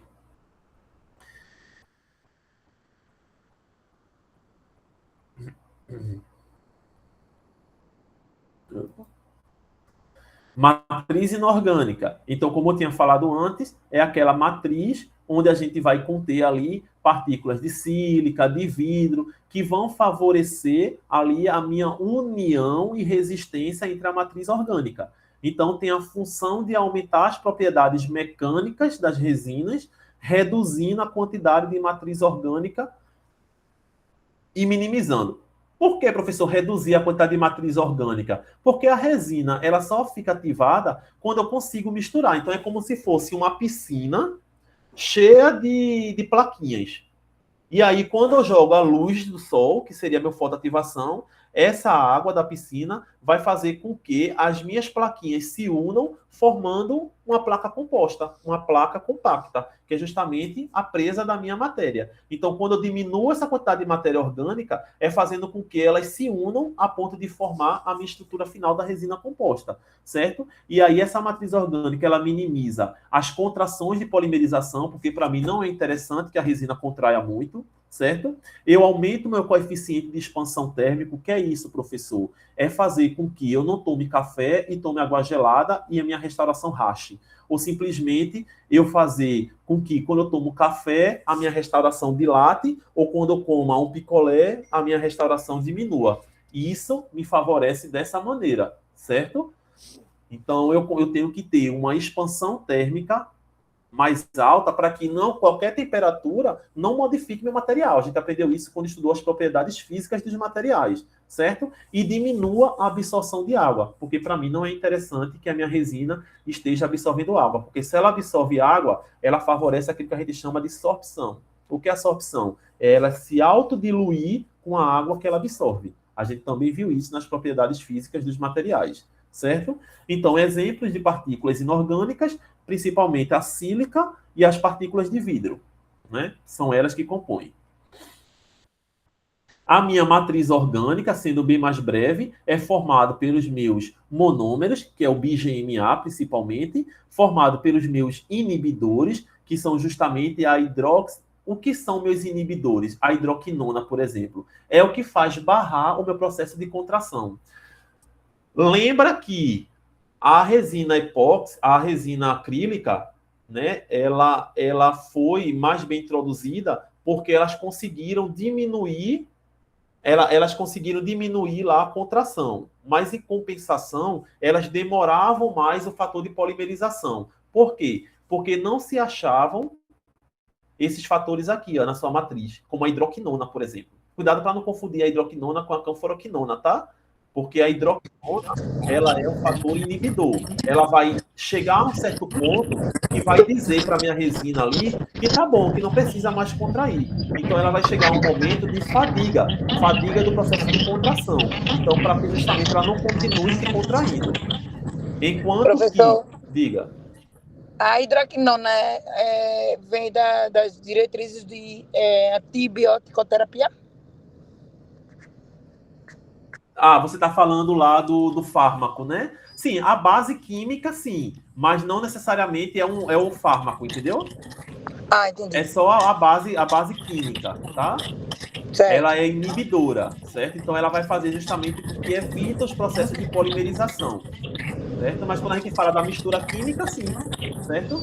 Não necessariamente é um medicamento trabalhado ali, porque o medicamento é uma mistura, né? Ele faz a mistura da composição química com outros materiais para poder provocar ali o processo da hidroquinona, né? Não é nem a hidroquinona, o que você está falando é aquele fármaco lá que foi mandado utilizar no dia da pandemia, né? Não. A pomada que se usa mesmo em ferimentos que têm dificuldade de cicatrização. Fechar. Sim, Isso. entendi. É o princípio, certo? Então, os monômeros, quando a gente falar dos monômeros, são aquela massa, né? Então, o BGMA, principalmente, né? Mas tem outros, então é importante vocês saberem. Mas, assim, a nível geral de cobrança, é mais o BGMA. A gente tem os inibidores que vão barrar o processo de polimerização, e o principal exemplo dele seria a hidroquinona. A gente vai ter os iniciadores ou ativadores, que é aquele que, quando a gente encostar a luz, a gente vai ter o processo ativado de fotopolimerização. E o principal fotoativador dele é justamente a canforoquinona, certo? e os modificadores de cor, que são os pigmentos que vai ali provocar ser uma resina, que vai dar aquela composição, a resina do tipo A1, A2, A3. Então, são a quantidade de pigmentos de acordo com a escala Vita, que vai dar ali aquele grau de opacidade e aquele grau de cor de acordo com a cor do dente do paciente, né? Com aquela escala ali de amarronzado a mais amarelado, né? Enfim, que a gente tinha visto lá nas propriedades ópticas, que são físicas dos materiais. Os agentes de união, principalmente, como a gente já tinha falado, né? São ali os agentes, principalmente, né? Os titanatos, os zirconatos, eles vão simplesmente servir como, de fato, agentes que vão unir e atrair aquelas partículas orgânicas. São os agentes de união entre as placas de monômero naquela piscina inorgânica, né? Então, aqui é só a gente saber. Então, qual é a composição? Eu tenho uma matriz orgânica, tenho uma matriz inorgânica e tenho os agentes de união. Ou outros materiais, que seriam os ativadores, os inibidores, enfim, que tudo foi que a gente viu no slide anterior. Classificação dessas resinas. Então, a gente vai trabalhar de acordo com o tamanho das partículas. Então, essas resinas elas vão ser chamadas de macropartículas, micropartículas, partículas híbridas e nanopartículas. Então, isso aqui está de acordo com o tamanho. Macro, micro, misturada, grande e pequena, e nano são as menores que a gente vai utilizar. A gente vai ver também a classificação de acordo com a viscosidade. A viscosidade é a capacidade dela ser pegajosa, dela escorrer. Então, a gente tem a resina tradicional, que é aquela pastinha que vem na seringa, que a gente tira os pedacinhos e vai fazendo a restauração. E temos as resinas flower, a resina flow, que a gente chama, que é aquela mais para forramento, para a gente preencher uma cavidade para não se utilizar tanta resina. Então, ela vai se espalhar mais, elas vão ser mais fluidas. E aí você consegue adequar ela como forramento, fotopolimeriza e ela vai conseguir dar ali uma camada de forramento legal. Geralmente são utilizadas para isso, certo? De acordo com a ativação dessa resina. A resina ela pode ser fotoativada, que é quando a gente utiliza o fotopolimerizador, e quimicamente ativada, que é quando a gente utiliza o pó e a resina, como o exemplo da resina acrílica anteriormente falada, lá em 1940, né, que eu mostrei no primeiro slide. Então, a gente vai ter aqueles dois processos. A gente vai utilizar na prática as certo? Só que para restauração de dente, a gente vai utilizar essa com fotopolimerizador. Para trabalhos ali protéticos, de moldeiras, a gente vai utilizar a resina quimicamente ativada, que vai utilizar o pó e a resina. Vocês compraram esse material em grupo, certo? E em relação à cor, é de acordo com aquela escala dos tons, né? Tipo A1, A2, A3, A4, que geralmente tem ali o número da resina. Aqui sendo bem breve, né? Sendo bem mais rápido, porque tudo que eu já falei antes. Qual o objetivo de melhorar a resina? Melhorar a resistência mecânica, tempo de polimerização, principalmente, certo? E diminuir a contração. Então, a gente tem as macropartículas. Foram as primeiras resinas criadas, partículas muito grandes, em torno de 10 a 50 micrômetros, certo? Então, eram muito grandes. Quais eram as principais características dela? Ela tinha uma boa resistência mecânica, mas tinha uma menor capacidade de polimento. Por quê? Porque eram muito grandes. Então, quando elas se juntavam, provocava tanta irregularidades nos seus juntares que ficaria difícil de polir ela. Por mais que você polisse, você ia ter entrâncias muito grandes, espaços muito grandes entre elas. É como se você fosse juntar todos esses pedacinhos, eles não se juntam de forma perfeita, formando uma superfície. Né? A superfície ela é irregular. Então, quando esses pedaços grandes se juntavam, formavam espaço entre eles. É como juntar duas peças de Lego que não se encaixam perfeitamente. Então, se você for jogar ali qualquer substância ali para polir, por mais que polimento que você faça, vai ficar uma resistência entre elas. Então, ela não tinha aquela capacidade de você fazer um polimento e ficar um dente liso, bonito, brilhoso, né? E era menor e ela tinha um maior desgaste superficial, claro, porque se eram partículas maiores, elas expusiriam mais espaço entre elas. Então, isso seria mais fácil o desgaste junto ali com as forças mecânicas da mastigação. Então, não era uma resina interessante para fazer uma restauração, principalmente em dentes posteriores, certo? Então, era utilizada? Era, né? Mas principalmente ali, ó, e como ele diz aqui, ó, Apesar das limitações, as resinas macroparticuladas, elas foram amplamente utilizadas no passado para restaurações diretas, principalmente em dentes posteriores, onde a resistência mecânica era uma prioridade. No entanto, com os avanços tecnológicos, elas foram gradativamente substituídas por resinas híbridas, né, e de nanopartículas, que ofereciam estética e durabilidade melhor, porque ficavam menos susceptíveis a essas cargas e porque tinham um trabalho de polimento melhor. E aí entra as micropartículas, onde a gente já tem partículas menores que já favorecem uma união mais uniforme, mas ainda com certos defeitos. Mas ela já é bem menor do que 0,04 micrômetro. Então a gente está saindo de 10, entre 10 e 50 para 0,04.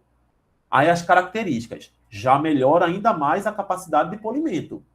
Aumenta a estética com isso. Mas ela tem uma menor resistência mecânica. Porque por elas serem menores, então elas não aguentavam tanto a carga que as outras aguentavam.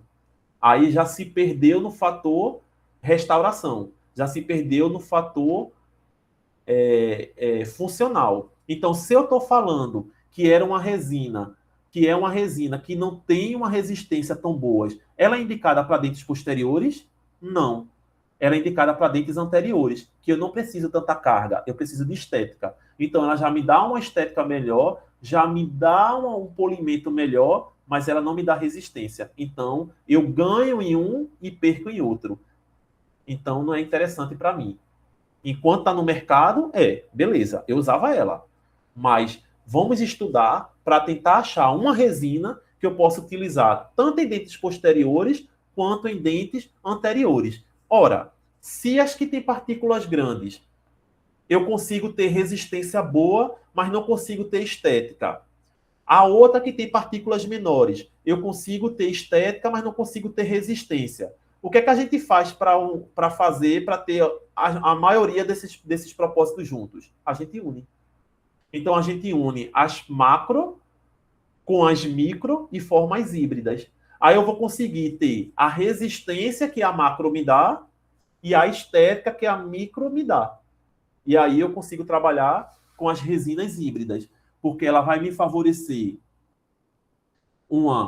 ela vai me favorecer tanto estética, quanto resistência mecânica, quanto versatilidade, porque agora eu posso utilizar ela em dentes posteriores e dentes anteriores, para oferecer estética e favorecer resistência mecânica. Entende como se dá a dinâmica dos materiais dentários? Eles utilizam. E, professor, e como é que eles percebem isso? De duas maneiras. Ensaios clínicos, que é quando eles começam a aplicar nos pacientes e vendo a quantidade de restaurações que precisavam ser trocadas porque fraturavam, ou simplesmente em corpo de prova, testes em corpo de prova, em laboratório. Eles pegam os corpos de prova, formam as resinazinhas lá nos dentes e fazem carga em cima dela para ver o quanto elas resistem. E aí, de acordo com aquela quantidade de carga que eles fazem, eles conseguem ver quais são as resinas que resistem mais àquelas cargas. Aí vão para microscópio e começam a comparar. Essa resina tem partículas maiores, ela aguentou mais pressão. Essa daqui com partículas menores não aguentou tanto, mas, poxa, essa de partículas menores, deu um acabamento muito bonito. Ficou esteticamente muito boa para a dente anterior, que essa grande não dá. Aí eles usam, vamos juntar as duas? Aí forma um componente juntando a híbrida e consegue alcançar ali aquelas propriedades. Propriedade de resistência e estética. Certo? E aí a gente tem micro híbridas, que aí seriam com composições ali entre 0,4 e 1 micrômetros, e tem as nanohíbridas, que são as componentes ainda menores, 0,02 a 0,4. Só para entender mais ou menos quais seria, a que nível está se trabalhando. Isso o olho nu não consegue enxergar, tá, gente? Isso é a nível de microscópio, que eles conseguem medir, né, no computador direitinho e ver o tamanho dessas partículas, tá? As nanopartículas, aí isso aqui é o céu das resinas de hoje. São partículas que têm ainda menores cargas. E aí, com cargas menores, eles conseguem juntar para poder favorecer e trabalhar com outros graus para dar uma alta carga inorgânica. O que é que eles perceberam? que se eu adicionar uma carga inorgânica, que a gente viu lá nos slides anteriores, ela vai servir para favorecer a união da minha carga orgânica, da minha matéria orgânica, da resina. Então, se eu trabalhar com uma alta carga inorgânica, eu vou favorecer o quê? Uma maior resistência ao desgaste, porque eu estou provocando uma aderência e um contato maior entre as partículas, mesmo que elas sejam pequenininhas. Então, estudaram-se as resinas para que atendesse cada vez mais o critério da estética, porém agora vendo que sua matriz inorgânica conseguia influenciar naquela composição que antes as partículas grandes assumiam, que era a resistência.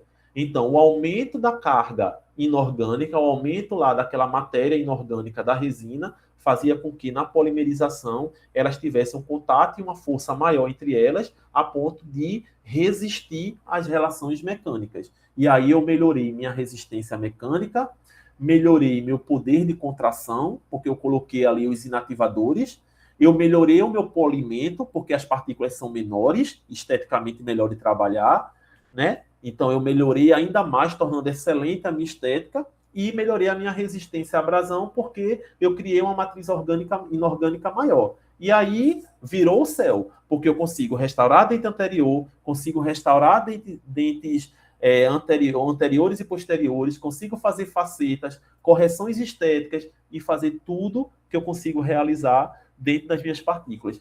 Então, qual a resina hoje melhor para se trabalhar? As nanopartículas. Então, muitas vezes, quando a gente diz assim, tal resina, tal marca é muito boa, pode ter certeza ali que está trabalhando com nanopartículas ou com partículas ainda menores, que eu acho que o desafio maior agora das resinas é trabalhar com partículas cada vez menores que favoreçam ali aquele ponto de resistência estética do dente.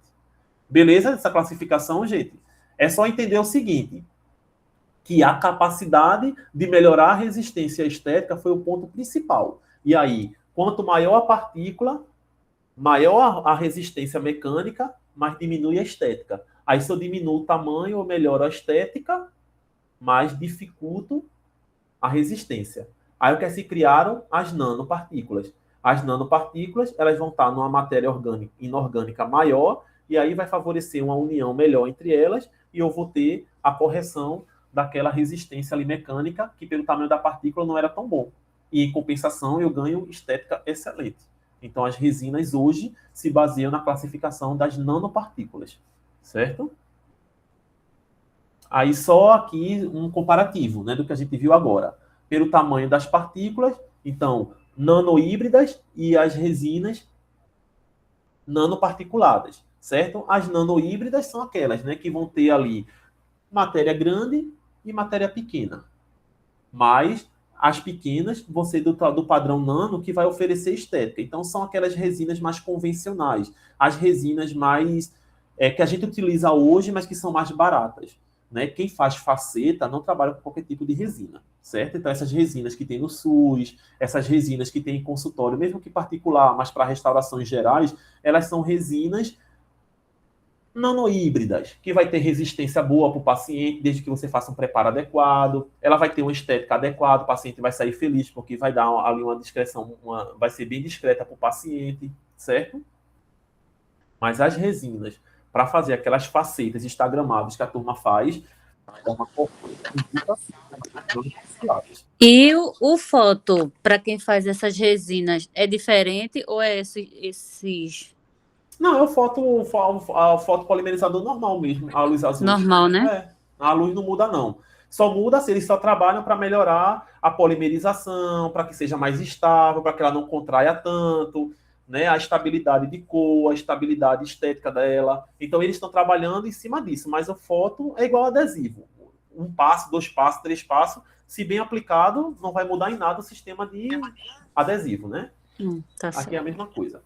Então, a estética, ela melhora a partir do tamanho da partícula ser menor, a resistência, ela melhora porque a matriz inorgânica é aumentada, então a carga de matriz inorgânica aumenta até a união dessas partículas, o polimento, ele se torna melhor, porque são partículas melhores de trabalhar a estética, A contração de polimerização é trabalhada e reduzida principalmente com a adição dos inativadores, e a aplicação clínica ela é bem de uso geral, porque ambas permitem que se utilize tanto em dentes anteriores como em dentes posteriores. Então, resinas de macropartículas são indicadas para dentes anteriores. Não era legal. Por quê? Porque não tinha estética adequada. Era para dentes posteriores porque tinha uma resistência mecânica boa. Quais são os para dentes anteriores? As de partículas menores. Já falando ali de uma micro, de micro para baixo, já se era indicada para dentes anteriores. Já a micro não era indicada para dentes posteriores, porque quebrava fácil. Aí a híbrida e a nano já tem essa diversidade porque ela já mistura as duas funções. Beleza? A classificação de acordo com a viscosidade é só para trabalhar aqui de forma mais rápida, mas alta viscosidade quer dizer que são mais pegajosas, elas não escoam tanto. Então, são exemplos as resinas microhíbridas, né, as nanohíbridas e as bookfill, que são as resinas tradicionais, os bastõezinhos que a gente utiliza, né? Então, elas vão ser mais rígidas, mas mais esculpíveis. Então, é aquela resina que a gente usa para esculpir ali o dente, para fazer as cúspides, para fazer a anatomia do dente direitinho. Tem uma resistência mecânica maior, são utilizadas para dentes, restaurações posteriores e anteriores também, para facetas, e necessitam de manipulação cuidadosa, por quê? Porque ela tem que ser trabalhada por incrementos. Eu não posso pegar essa resina e colocar um bolo só dentro do dente, porque quando ela contrair, ela vai se separar das paredes e vai formar infiltração. Então, eu tenho que ir trabalhando com incrementos, ou seja, com bolinhas pequenininhas e ir construindo ali meu dente e fotopolimerizando para que diminua esse poder de contração, né? E as resinas fluidas, tipo a Flow, por exemplo, ela tem baixa viscosidade, quer dizer, então, que ela é mais fluida, ela escorre mais. Então, não é uma resina boa para esculpir. Ela é uma resina boa para fazer o quê? Forramento, adaptar a cavidade, aumentar ali as superfícies, né? Inserção em áreas difíceis, então aquelas áreas ali muito baixas, de você trabalhar uma cavidade profunda, você pode fazer uma cobertura ali, né? Um forramento com a resina Flow, fotopolimeriza, e aí vai construindo em cima dela com os incrementos melhores de resina, né? E aí é indicada para bases e forramentos, como eu expliquei agora, e tem uma contração de polimerização, ela pode ser maior, por isso que ela não é utilizada, então ela pode contrair mais. Mas como você vai construir em cima, então não tem problema, é só para você diminuir a quantidade, é como se fosse a base de uma casa, né? Você tem um terreno muito baixo do nível do solo, se você for construir a casa, você vai precisar de uma fundação muito alta, então você geralmente aterra, então você aterra, faz a sua fundação normal da casa e constrói ela a nível da rua. Né? Ou então constrói lá embaixo do nível da rua, né? Que é quando a gente vê muitas casas assim que tem a rua lá em cima e tem que descer uma ladeira ou uma escadaria para pegar o nível da casa, né? Então depende muito dessa questão. Mesma coisa as dentes, né? Então um exemplo de resinas pode ser a bucofil de viscosidade baixa, né? Ou resina para cimentação adesiva, né? São exemplos. Então tem um quadro comparativo, né? Alta viscosidade, pegajosa, tá certo? Então requer mais habilidade, ela é menos adaptável, certo? É elevada a resistência mecânica dela e restaurações posteriores, porque ela tem resistência mecânica boa. Já de baixa viscosidade, ela é fácil inserção, que é só colocar lá. Ela tem uma excelente adaptação, porque ela consegue escorrer. É moderada a resistência mecânica, né? Então você consegue ali, dependendo da cavidade, fazer somente botar uma resina Flow, mas não é muito indicado que você não vai conseguir dar anatomia, né? Vai ficar aquela coisa reta, né? E é utilizada mais para bases e forramentos, né? Para poder diminuir aquela cavidade. E aqui é a técnica restauradora, da qual a gente vai utilizar lá na clínica, certo? Então, primeiro passo é você fazer o isolamento com o campo operatório, porque você quer esse azulzinho aqui, ó, você não pode ter material ali molhando, porque senão a restauração não vai ser adequada, certo? Vai ter o preparo cavitário, onde você vai remover toda aquela cárie, aquele material de dente que não está prestando. Vai haver a aplicação do sistema adesivo. Ácido, seco, lavo, seco, aplico o adesivo na cavidade, dou uma leve secadinha, fotopolimerizo, certo? E as inserções da resina pela técnica incremental, que é aquela técnica das bolinhas. Então, você vai construindo aqui as bolinhas nas cúspides e vai forrando a ponto de você reconstruir e anatomizar o seu dente, certo? Aqui é quando você faz a utilização da resina Flow, que você vai forrar, né, colocar uma camada dela antes de você construir, certo? ou simplesmente a resina Book Fill, que é a aplicação direta na cavidade em incrementos maiores. Então, a Book Fill é um tipo de resina melhor de trabalhar, porque ela permite incrementos maiores, certo? Você não precisa fazer só aquelas bolinhas de 2 milímetros, você pode fazer umas bolinhas maiores. Ela permite, porque o poder de contração dela é um pouco menor. Então, você consegue trabalhar ela dessa maneira. Aí faz os ajustes e acabamento e a polimerização final. Então, na próxima aula, na prática, a gente já tem um manequim de vocês com algumas preparações dentárias. Então, a gente vai ver no final do último slide, mostra mais ou menos o que é que a gente vai fazer. Aí eu fecho explicando isso, certo? Cansaram? Ainda tem. A aula de hoje era um pouquinho maiorzinha, mas aí está chegando a parte final. Essa parte final, ela é justamente aquilo que eu tinha comentado com vocês, certo?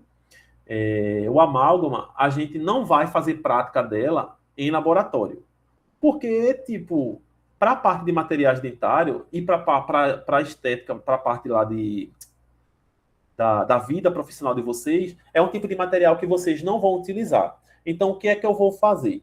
Eu vou dar a aula de materiais para que vocês entendam o mecanismo do amálgama, e na dentística, muito provavelmente, o professor Arthur, ele vai fazer aula com vocês de restauração em amálgama, porque na dentística faz. Mas aí o que vocês precisam chegar na dentística é entender como de certa maneira, se dá a utilização do amálgama. Mas na vida aqui fora de vocês, até quem vier para o SUS, para sistemas mais populares, não vai utilizar disso, tá? Tem se preferido, porque a estética não é legal e já tem material substituto tão bom quanto, ou até melhor, que consegue dar melhor acabamento e função para o paciente. Mas está na base curricular de vocês e os concursos aqui fora ainda cobram, certo? Então, a gente vai meio que aprender as principais funções aqui do amálgama. Então, o que é amálgama?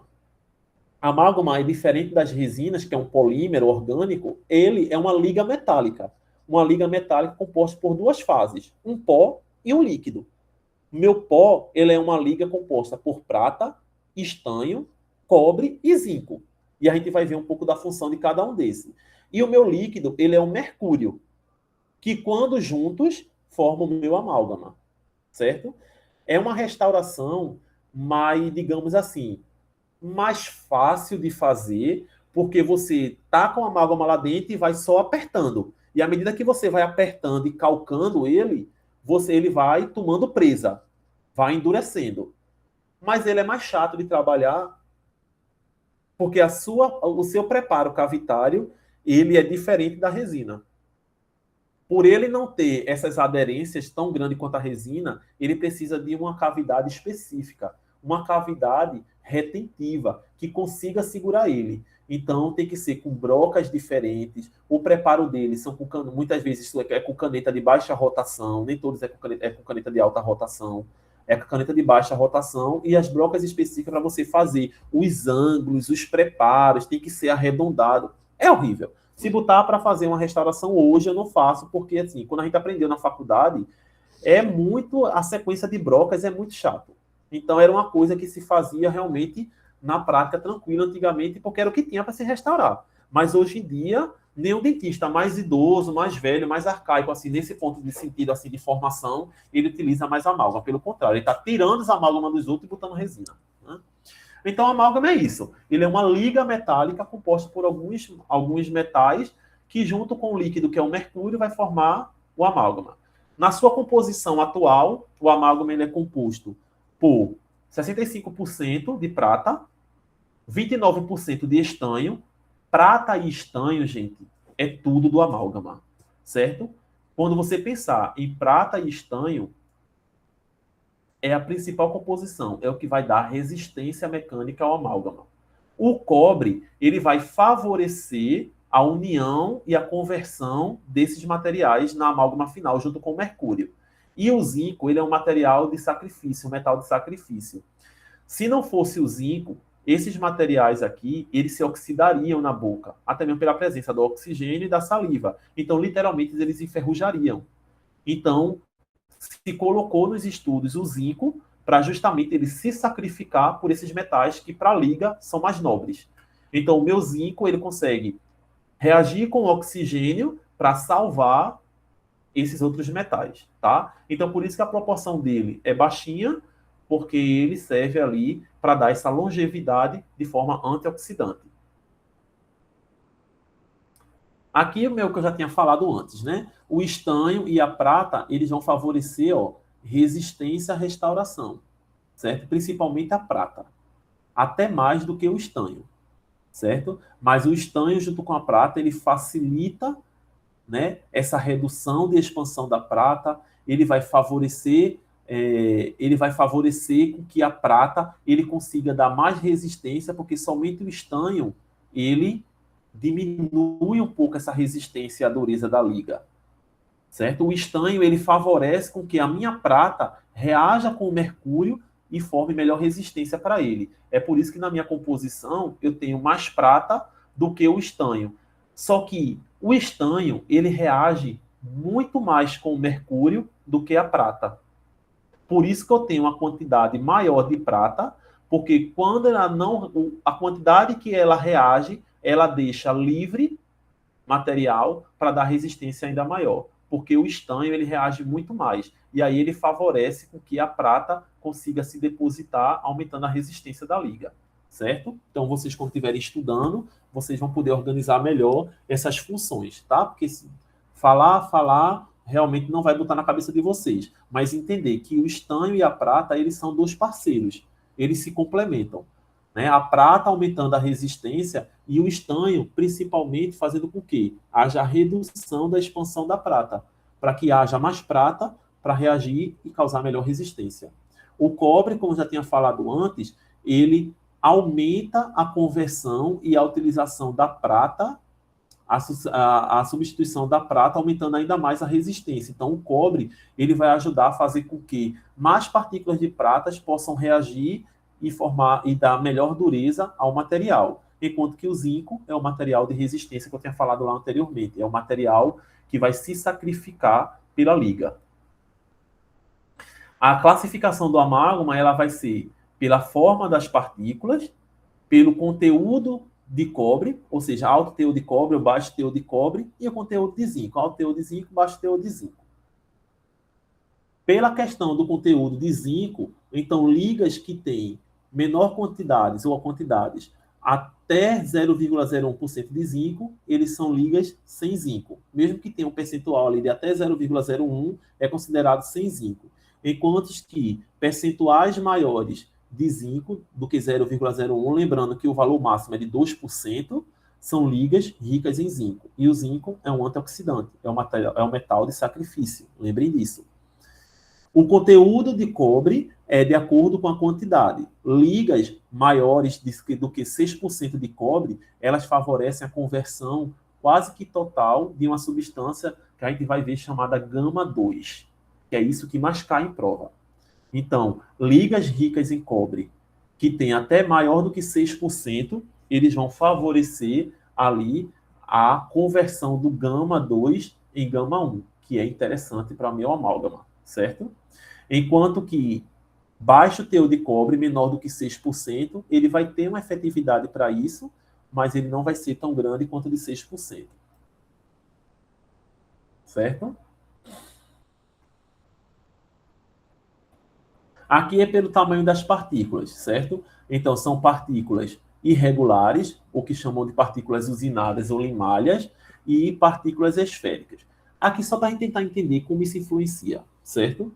Vamos pensar o seguinte. Você acha que quem recobre mais uma superfície? Todo mundo acho que já viu aquelas bolinhas que quando a gente compra em casa de conveniência assim, que quando a gente coloca na água, elas expandem. Então, geralmente, utiliza ela para decorar aquário, decorar um vaso de flores. A gente bota ela, que quando a gente bota ela dentro d'água, elas expandem e consegue fixar ali uma flor. Vocês já viram essas bolinhas gelatinosas? Acho que já, né? Sim, não, professor.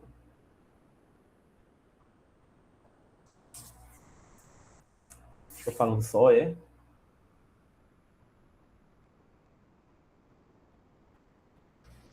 A gente Sim, já vi, o pessoal professor. tá respondendo com like. Ah, tá. É porque eu não estou vendo. Eu estou na outra página, eu não vejo a reação de vocês. Aí fala, assim, professor, beleza. Beleza. Então, vocês acham que se eu jogar numa superfície, quem vai recobrir melhor? Lascas de madeira, pó de madeira ou aquelas bolinhas expandidas? Quem vocês acham que vão ter um contato na superfície maior? O pó de madeira ou as bolinhas?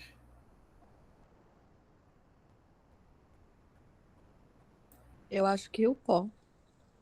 O pó, né? Então, o pó, tudo que é mais particulado, que tem menor, eles têm melhor superfície de contato. E a gente está falando de uma restauração, que ela basicamente ela vai servir através do contato com a superfície dentária. Porque o amálgama, diferente da resina, ela não tem os adesivos para favorecer o seu processo de adesão. Ela vai trabalhar justamente calcando, empurrando, atingindo aquelas superfícies. Então, superfícies em limalhas, ou usinadas, ou híbridas, né? Elas vão ser melhores do que as partículas esféricas em termos de seu poder ali de adesão à estrutura dentária. Certo? Então, por isso que a classificação dela. Aqui é uma estruturação de uma amálgama, como é que ela vem comercializada, ela vem numa cápsula, aqui dentro tem um compartimento contendo o mercúrio e o pó. É como se fosse uma cápsula medicamentosa. Aí quando a gente coloca essa cápsula num agitador, lá na salinha, porque a gente não vai ficar no laboratório do manequim, porque tem aula de dentística lá nas segundas-feiras. A gente vai ficar provavelmente no laboratório do lado. Porque como a gente vai trabalhar com o manequim, a gente não precisa da caneta, a gente não precisa ali, de certa forma, fazer o motor, né? E eles precisam, o compressor. Mas lá na outra salinha a gente tem uma máquina dessa. Eu tento pegar uma lá só para mostrar a vocês. E ali é um agitador. Então a gente coloca essa cápsula nesse agitador. Essa cápsula ativa justamente o líquido. Quando a gente empurra esse êmbolozinho, aí esse êmbolozinho solta lá dentro o mercúrio que está em líquido. Aí, quando coloca na placa agitadora, a placa agitadora, de acordo com o fabricante, a gente programa e ela faz uma agitação, literalmente. E aí, essa agitação é justamente fazendo ali a mistura do mercúrio com o pó.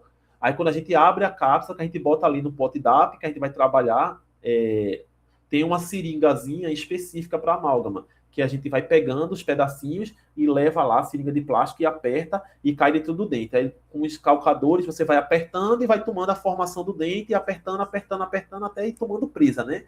Qual o momento ideal? É quando você risca ele e ele faz então, quando ele está duro. Aí você consegue fazer a manipulação e aí você dá o polimento e deixa o amálgama lá bonitinho. Você não vai conseguir esculpir tão bem quanto uma resina, né? Mas você consegue dar ali o preparo e o fechamento do dente. Então, o amálgama ainda hoje se comercializa assim, mas tem sido cada vez menor a dificuldade de achar, né? A maior dificuldade de achar. E aí ele tem essas duas proteções aqui que você faz a manipulação. E aí, como ocorre a reação do amálgama? A gente falou de tudo isso. Falou de que é cobre, estanho, prata, zinco, que é uma cápsula e tem um pó. Mas como é que acontece essa reação? Aí não se assuste, é esse bicho aqui, ó, a reação dela. A reação do amálgama, ele vai formar tudo isso. Mas eu vou ter que saber o nome de tudo isso, professor? Não. Mas você vai precisar saber das fases, como é que ele chama, porque isso cai muito em prova, certo? Então, acompanha aqui. A gente tem ligas de baixo peso, de baixo teor de cobre. Ou seja, o cobre a gente viu que ele é usado para aumentar ali a conversão de uma substância que não é tão interessante na substância interessante, que a gente vai entender nela. Então, vamos lá. Eu tenho estanho e prata na minha composição do pó, certo? Lembra que eu falei que estanho e prata são os meus principais componentes. Então, SN é de estanho, Ag é de prata. Eu tenho estanho e prata no meu composto inicial, que quando eu junto com o mercúrio, que é o Hg, eles vão formar esses dois componentes aqui, ó. Esse primeiro, que é o mercúrio com a prata, esse segundo, que é o mercúrio com o estanho, e vai ficar uma porção desse material inicial aqui que não reagiu, porque a prata ela reage muito mais rápido do que o estanho. Então, meio que acaba, satura, certo? É igual um copo com açúcar. Você vai botando açúcar no café, vai botando açúcar no café, vai botando açúcar no café. Quando você atinge a solubilidade do açúcar no café, o açúcar se deposita lá embaixo. É a mesma coisa aqui. Como a prata ela se dissolve muito mais rápido aqui no mercúrio, então no final vai sobrar. Então esse que sobra fica ali não reagido. Qual é a diferença? O que é que eles chamam? O pessoal chama esse composto aqui de gama, esse composto aqui de gama 1 e esse composto aqui de gama 2. E ele diz para mim que esse composto de gama 2 não é bom para o meu amálgama porque torna ele muito corrosivo, torna ele muito susceptível a corroer no meio bucal. Então não é interessante para mim ter ele. Aí o que é que fizeram para ajudar na minha vida? Adicionaram cobre. Aí a reação continua a mesma. O gama reagindo com cobre, reagindo com o mercúrio, aí vai formar os mesmos compostos. O gama 1, o gama 2 e os agentes lá que não conseguiram se dissolver. Mas aí qual a diferença de eu ter cobre e não ter cobre? O meu cobre, que não reagiu, ele se juntou aqui, ó.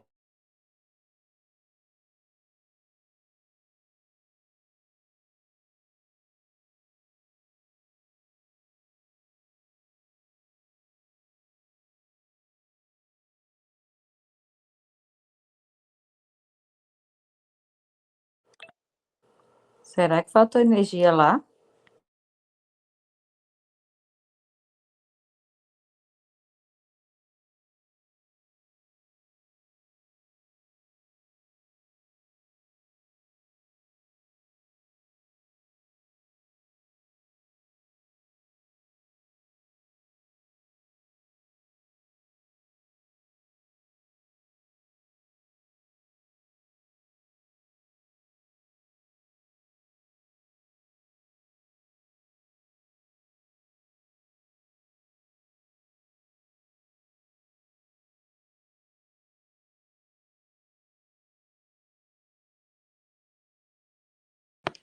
Alguém consegue falar com ele?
Voltei. Houve uma queda de energia aqui seletiva. Alguns prédios apagaram. Aí eu não sei se foi o gerador do prédio que ligou ou se foi, enfim, a energia que voltou. Mas voltei. Voltei caí na principal parte. Oh, Deus. Deixa eu voltar aqui.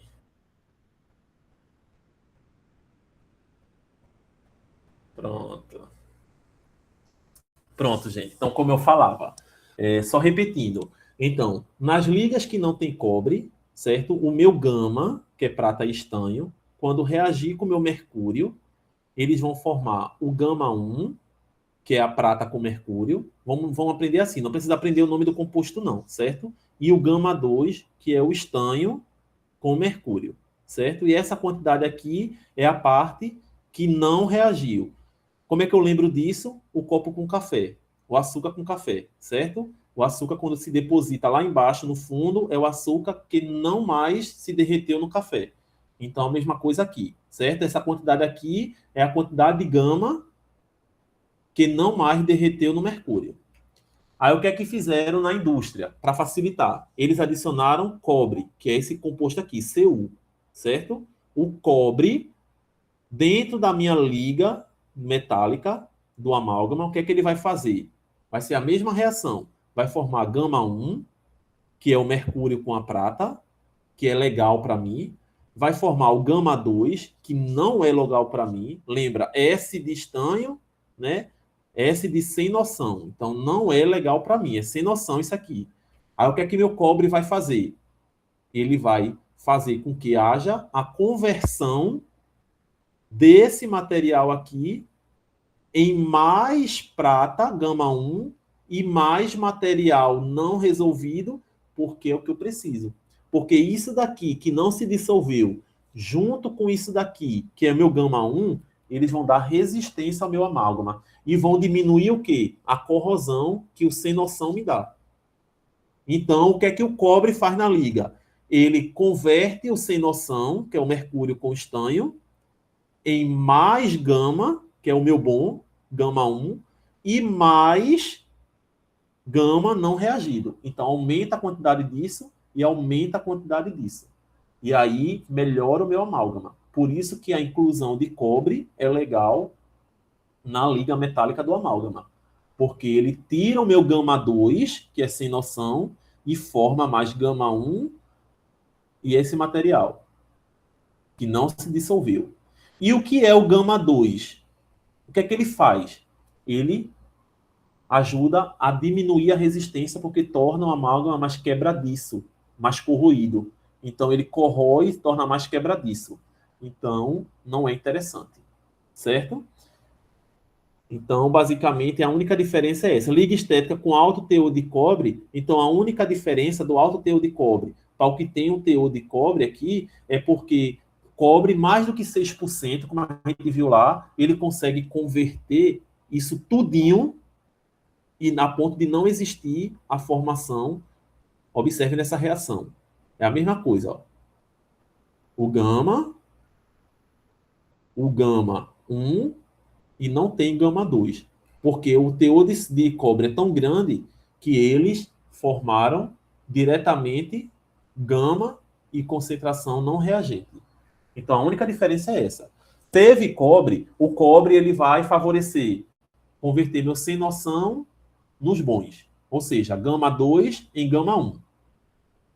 O alto teor de cobre, né, cobre mais do que 6% na liga, vai fazer com que eu tenha 100% da conversão disso daqui em gama 1.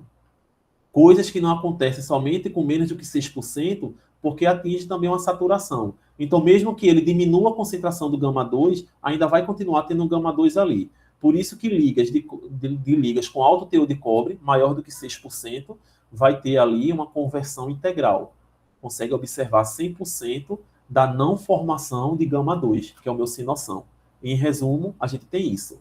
A minha liga, que é o estanho com a prata, que eles chamam de gama, eles vão formar justamente o gama 1, que é o mercúrio com a prata, o gama 2, que é o sem noção, que eu não gosto, certo? E vai formar lá o meu gama, que é o meu que não reage. A minha quantidade ali que não consegue reagir e que fica sobrando. O que é bom para mim? Isso aqui, ó. Isso aqui é bom para mim. Gama e gama 1. Isso não é bom para mim. Quanto maior o teor de gama 2, mais quebradiço e menos resistente ao meu amálgama. Então, por isso que eu adiciono cobre, para que eu consiga converter isso daqui nisso aqui. Isso cai muito, galera. Muito. Se vocês pegarem prova de concursos aí, concurso para dentista, sempre vai ter uma questão de amálgama. Sempre. E sempre brincando aí com essas coisinhas de gama 2, gama 1, gama 2, que é importante, sempre nesses conceitos gerais. Certo? Aqui é só mostrando como isso funciona na prática, certo? Só mostrando aqui, ó, que eu tenho o meu mercúrio e eu tenho aqui os meus gama, que são aquele mercúrio, que são aquele estanho com prata. Quando eu começo a reagir no meu mercúrio, eu começo a reagir o mercúrio com estanho e prata. E aí eu tenho a formação dos meus cristais gama 1, que é bom, que é a prata com mercúrio, e tenho ali a saturação dele. Aí o que acontece? Eu começo a formar o gama 2, que é o estanho, o sem noção, o estanho com mercúrio. Aí esse gama 2, ele não é legal. Aí o que acontece? O cobre favorece com que eu consiga converter o gama 2 em mais gama 1. E aí no final eu tenho a estrutura perfeita aqui do amálgama, com a quantidade maior de gama 1, que são as bolinhas cinzas, do que gama 2, que são esses breguecinho amarelo. Isso daqui, se tiver cheio na minha composição, vai tornar isso daqui frágil. E não é interessante. Da forma que está aqui, é uma liga boa de cobre, porque o cobre conseguiu converter muito deles nisso daqui. Observe a quantidade que tinha aqui se formando e o final, porque a conversão foi muito maior, certo? Aí, entre o sem noção, que é o estanho, e a prata, quem é que reage mais? A prata. É por isso que sobra prata não reativa lá. Por isso que se deposita o açúcar no fundo do copo. Vocês estão conseguindo entender essa analogia, essa comparação para tornar mais fácil ou está complicando? Para mim tá mais fácil. Beleza. Então é isso, gente. Então, essa seria um exemplo mostrando. Aqui é só mostrando as propriedades gerais do amálgama, certo? Então, lembrando que amálgama ele vai ter as propriedades dele. Resistência à compressão, vai ser boa, vai ser alta, certo? Então, o amálgama ele era bem utilizado porque eles suportavam carga respiratória. É por isso que era muito utilizado em dentes posteriores, muito dificilmente utilizado em dentes anteriores, né? Também pela questão estética. Durabilidade, ou é longa. Uma restauração bem feita em amálgama vai durar aí uma vida, certo?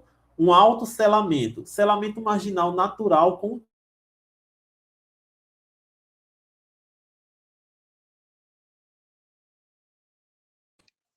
Eu acho que caiu a energia de novo.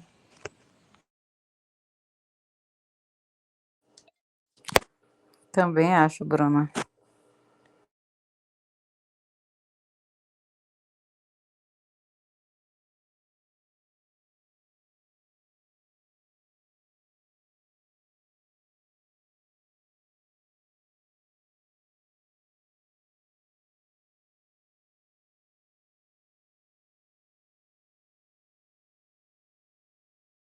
botão.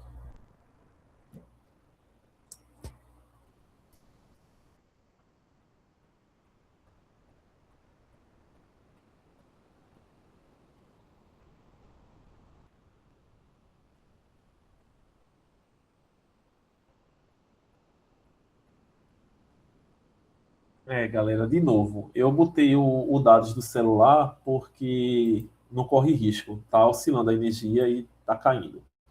Mas essa parte aqui já tá no final.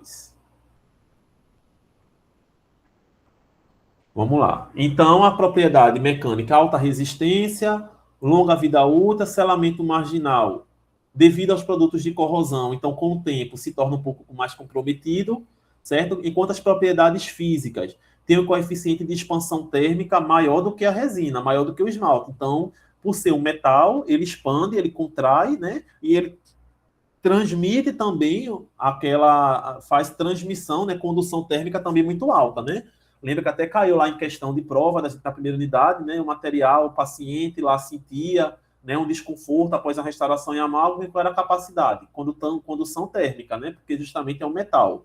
E a estética não é tão boa, certo? Quanto às propriedades químicas, a estabilidade química do material, hoje, com a presença do zinco, se torna um pouco mais estável, mas é com baixa liberação de mercúrio, então, assim, diferente do que se pensava, né, ele não fica ali liberando toxicidade de mercúrio, só quando você vai remover, então você precisa ter ali o cuidado da aspiração para que o paciente não fique ali com pedaços do amálgama realmente na boca, né? Mas tem uma biocompatibilidade adequada, certo? Enquanto que a resistência à corrosão dele é melhor, porque aí foi adicionado justamente a presença do cobre e a presença principalmente ali do cobre para ajudar o quê? Na conversão do gama 2, que é o que favorece a minha corrosão. Tendo cobre, eu tenho menos gama 2. E aí, menos gama 2 melhora essa capacidade. E a capacidade biológica dele, toxicidade baixa, tem um impacto ambiental baixo, quando bem manipulado, quando bem descartado, certo? E possíveis de reações alérgicas é muito rara, certo?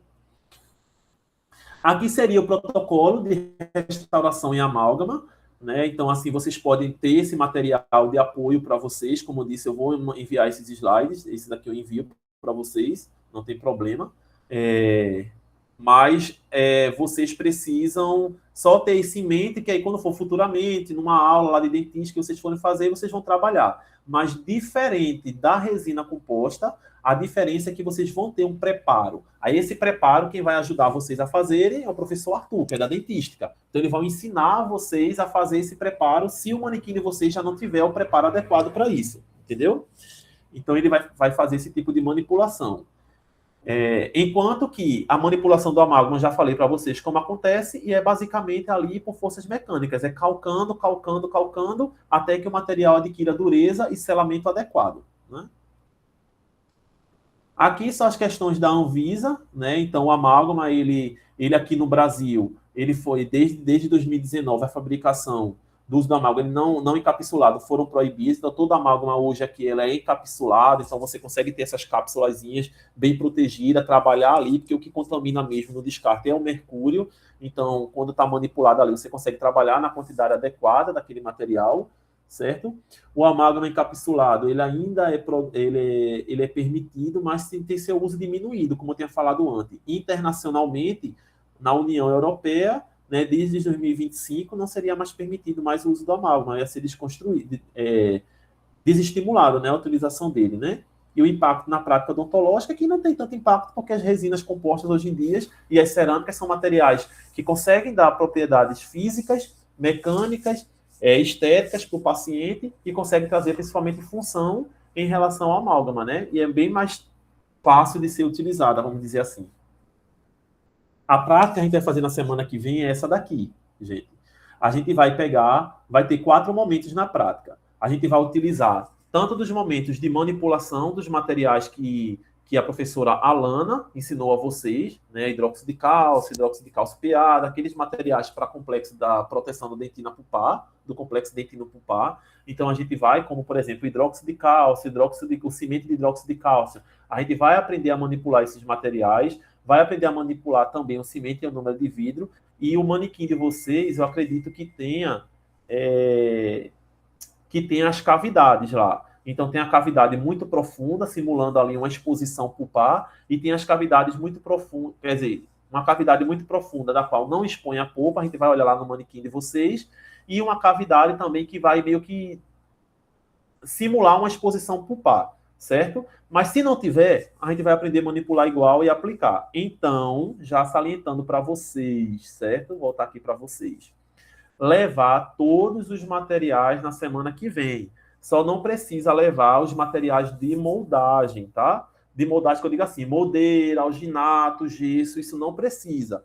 Mas aí leva aqueles materiais, os moldes que vocês fizeram, para eu poder fazer aquela avaliação com vocês, passar ali a resolução. No nosso calendário, acho que dia 1º é a nossa última prática, dia 1º de junho. É a nossa última prática antes das provas, e aí essa prática vai ser de 2 maneiras. A primeira é que vocês vão fazer a manipulação da resina quimicamente ativada, né? Então, o ideal que eu queria trabalhar com vocês era que vocês fizessem uma moldeira individual. Mas para fazer um modelo individual, vocês precisariam de um modelo edêntulo, um modelo que não tivesse dente, né? Um modelo de gesso para a gente replicar, ou um manequim de edêntulo, que a gente pudesse replicar ele para que vocês tivessem um modelo daquele dentado que vocês fizeram, só que ao invés de ser dentado é sem dente. E a gente confeccionar. Mas esses modelos, eles são caros, vendidos, né? Porque eles são vendidos. E então, assim, para não complicar muito e não ficar uma prática mais onerosa por causa do tempo, a gente vocês vão levar o material, vocês vão manipular a resina e vão aprender só a trabalhar com ela em que fase trabalha. Vão fazer qualquer tipo lá de escultura, né? Uma escultura de um dente, se tiver habilidade, um coração, uma estrela, só para aprender a trabalhar ali com a fase da resina. Então é assim que a gente vai trabalhar com a resina quimicamente ativada, que é mais aplicada na área da prótese. Aí vocês vão ter a oportunidade de aplicar ela fazendo a resina quando estiver pagando prótese. Mas vocês já vão saber trabalhar com a resina. Então, para a semana que vem, vocês vão levar todos os instrumentais de ferro, né? No caso, porta de cal, todos aqueles materiais que estão lá, que eu acredito que na aula do dia 13, que seria com a Alana, eu tinha mandado para a Sofia a lista, dizendo direitinho o que ia levar. Então, levem tudo que vocês compraram para materiais dentários, exceto os materiais de prótese, né? Então, a resina grande não precisa levar, mas aqueles materiaizinhos para hidróxido de cálcio PA, cimento, tudo isso vocês levam, tá? E aí a gente vai manipular as placas de vidro, tudo isso leva. Porque a gente vai manipular esses materiais lá na hora e vocês vão trabalhar diretamente no manequim. Então, desde já, eu queria pedir muita colaboração de vocês para que quem consegue chegar realmente ali por volta das 6h30, chegue, já vá pegando a bancada, já vá se organizando sua bancada, botando seus instrumentais tudo direitinho em cima, para que a gente realmente comece as práticas na hora, porque vai ser realmente muito passo a passo. Então a gente tem que ir com calma, aproveitar as 4 aulas a noite inteira para fazer isso. A Lana também vai comigo nesse dia, porque ela vai fazer a prática junto comigo da aula que ela deu, e aí na sequência a gente já faz essa prática, né? Então vai fazer a prática para proteção pulpar e a prática ali para fazer a restauração em resina composta, tanto de uma classe 1, que já vai estar preparada, eu vou mostrar a vocês o que é uma classe 1, como também de uma classe 5 com resina fluida. Aí eu vou ver se tem esse material disponível na clínica. Se não tiver, eu não sei se foi pedido resinas no material de vocês. Não fui, né? Porque geralmente não é uma competência de vocês comprarem. Mas só para confirmar, não foi pedido resina, né?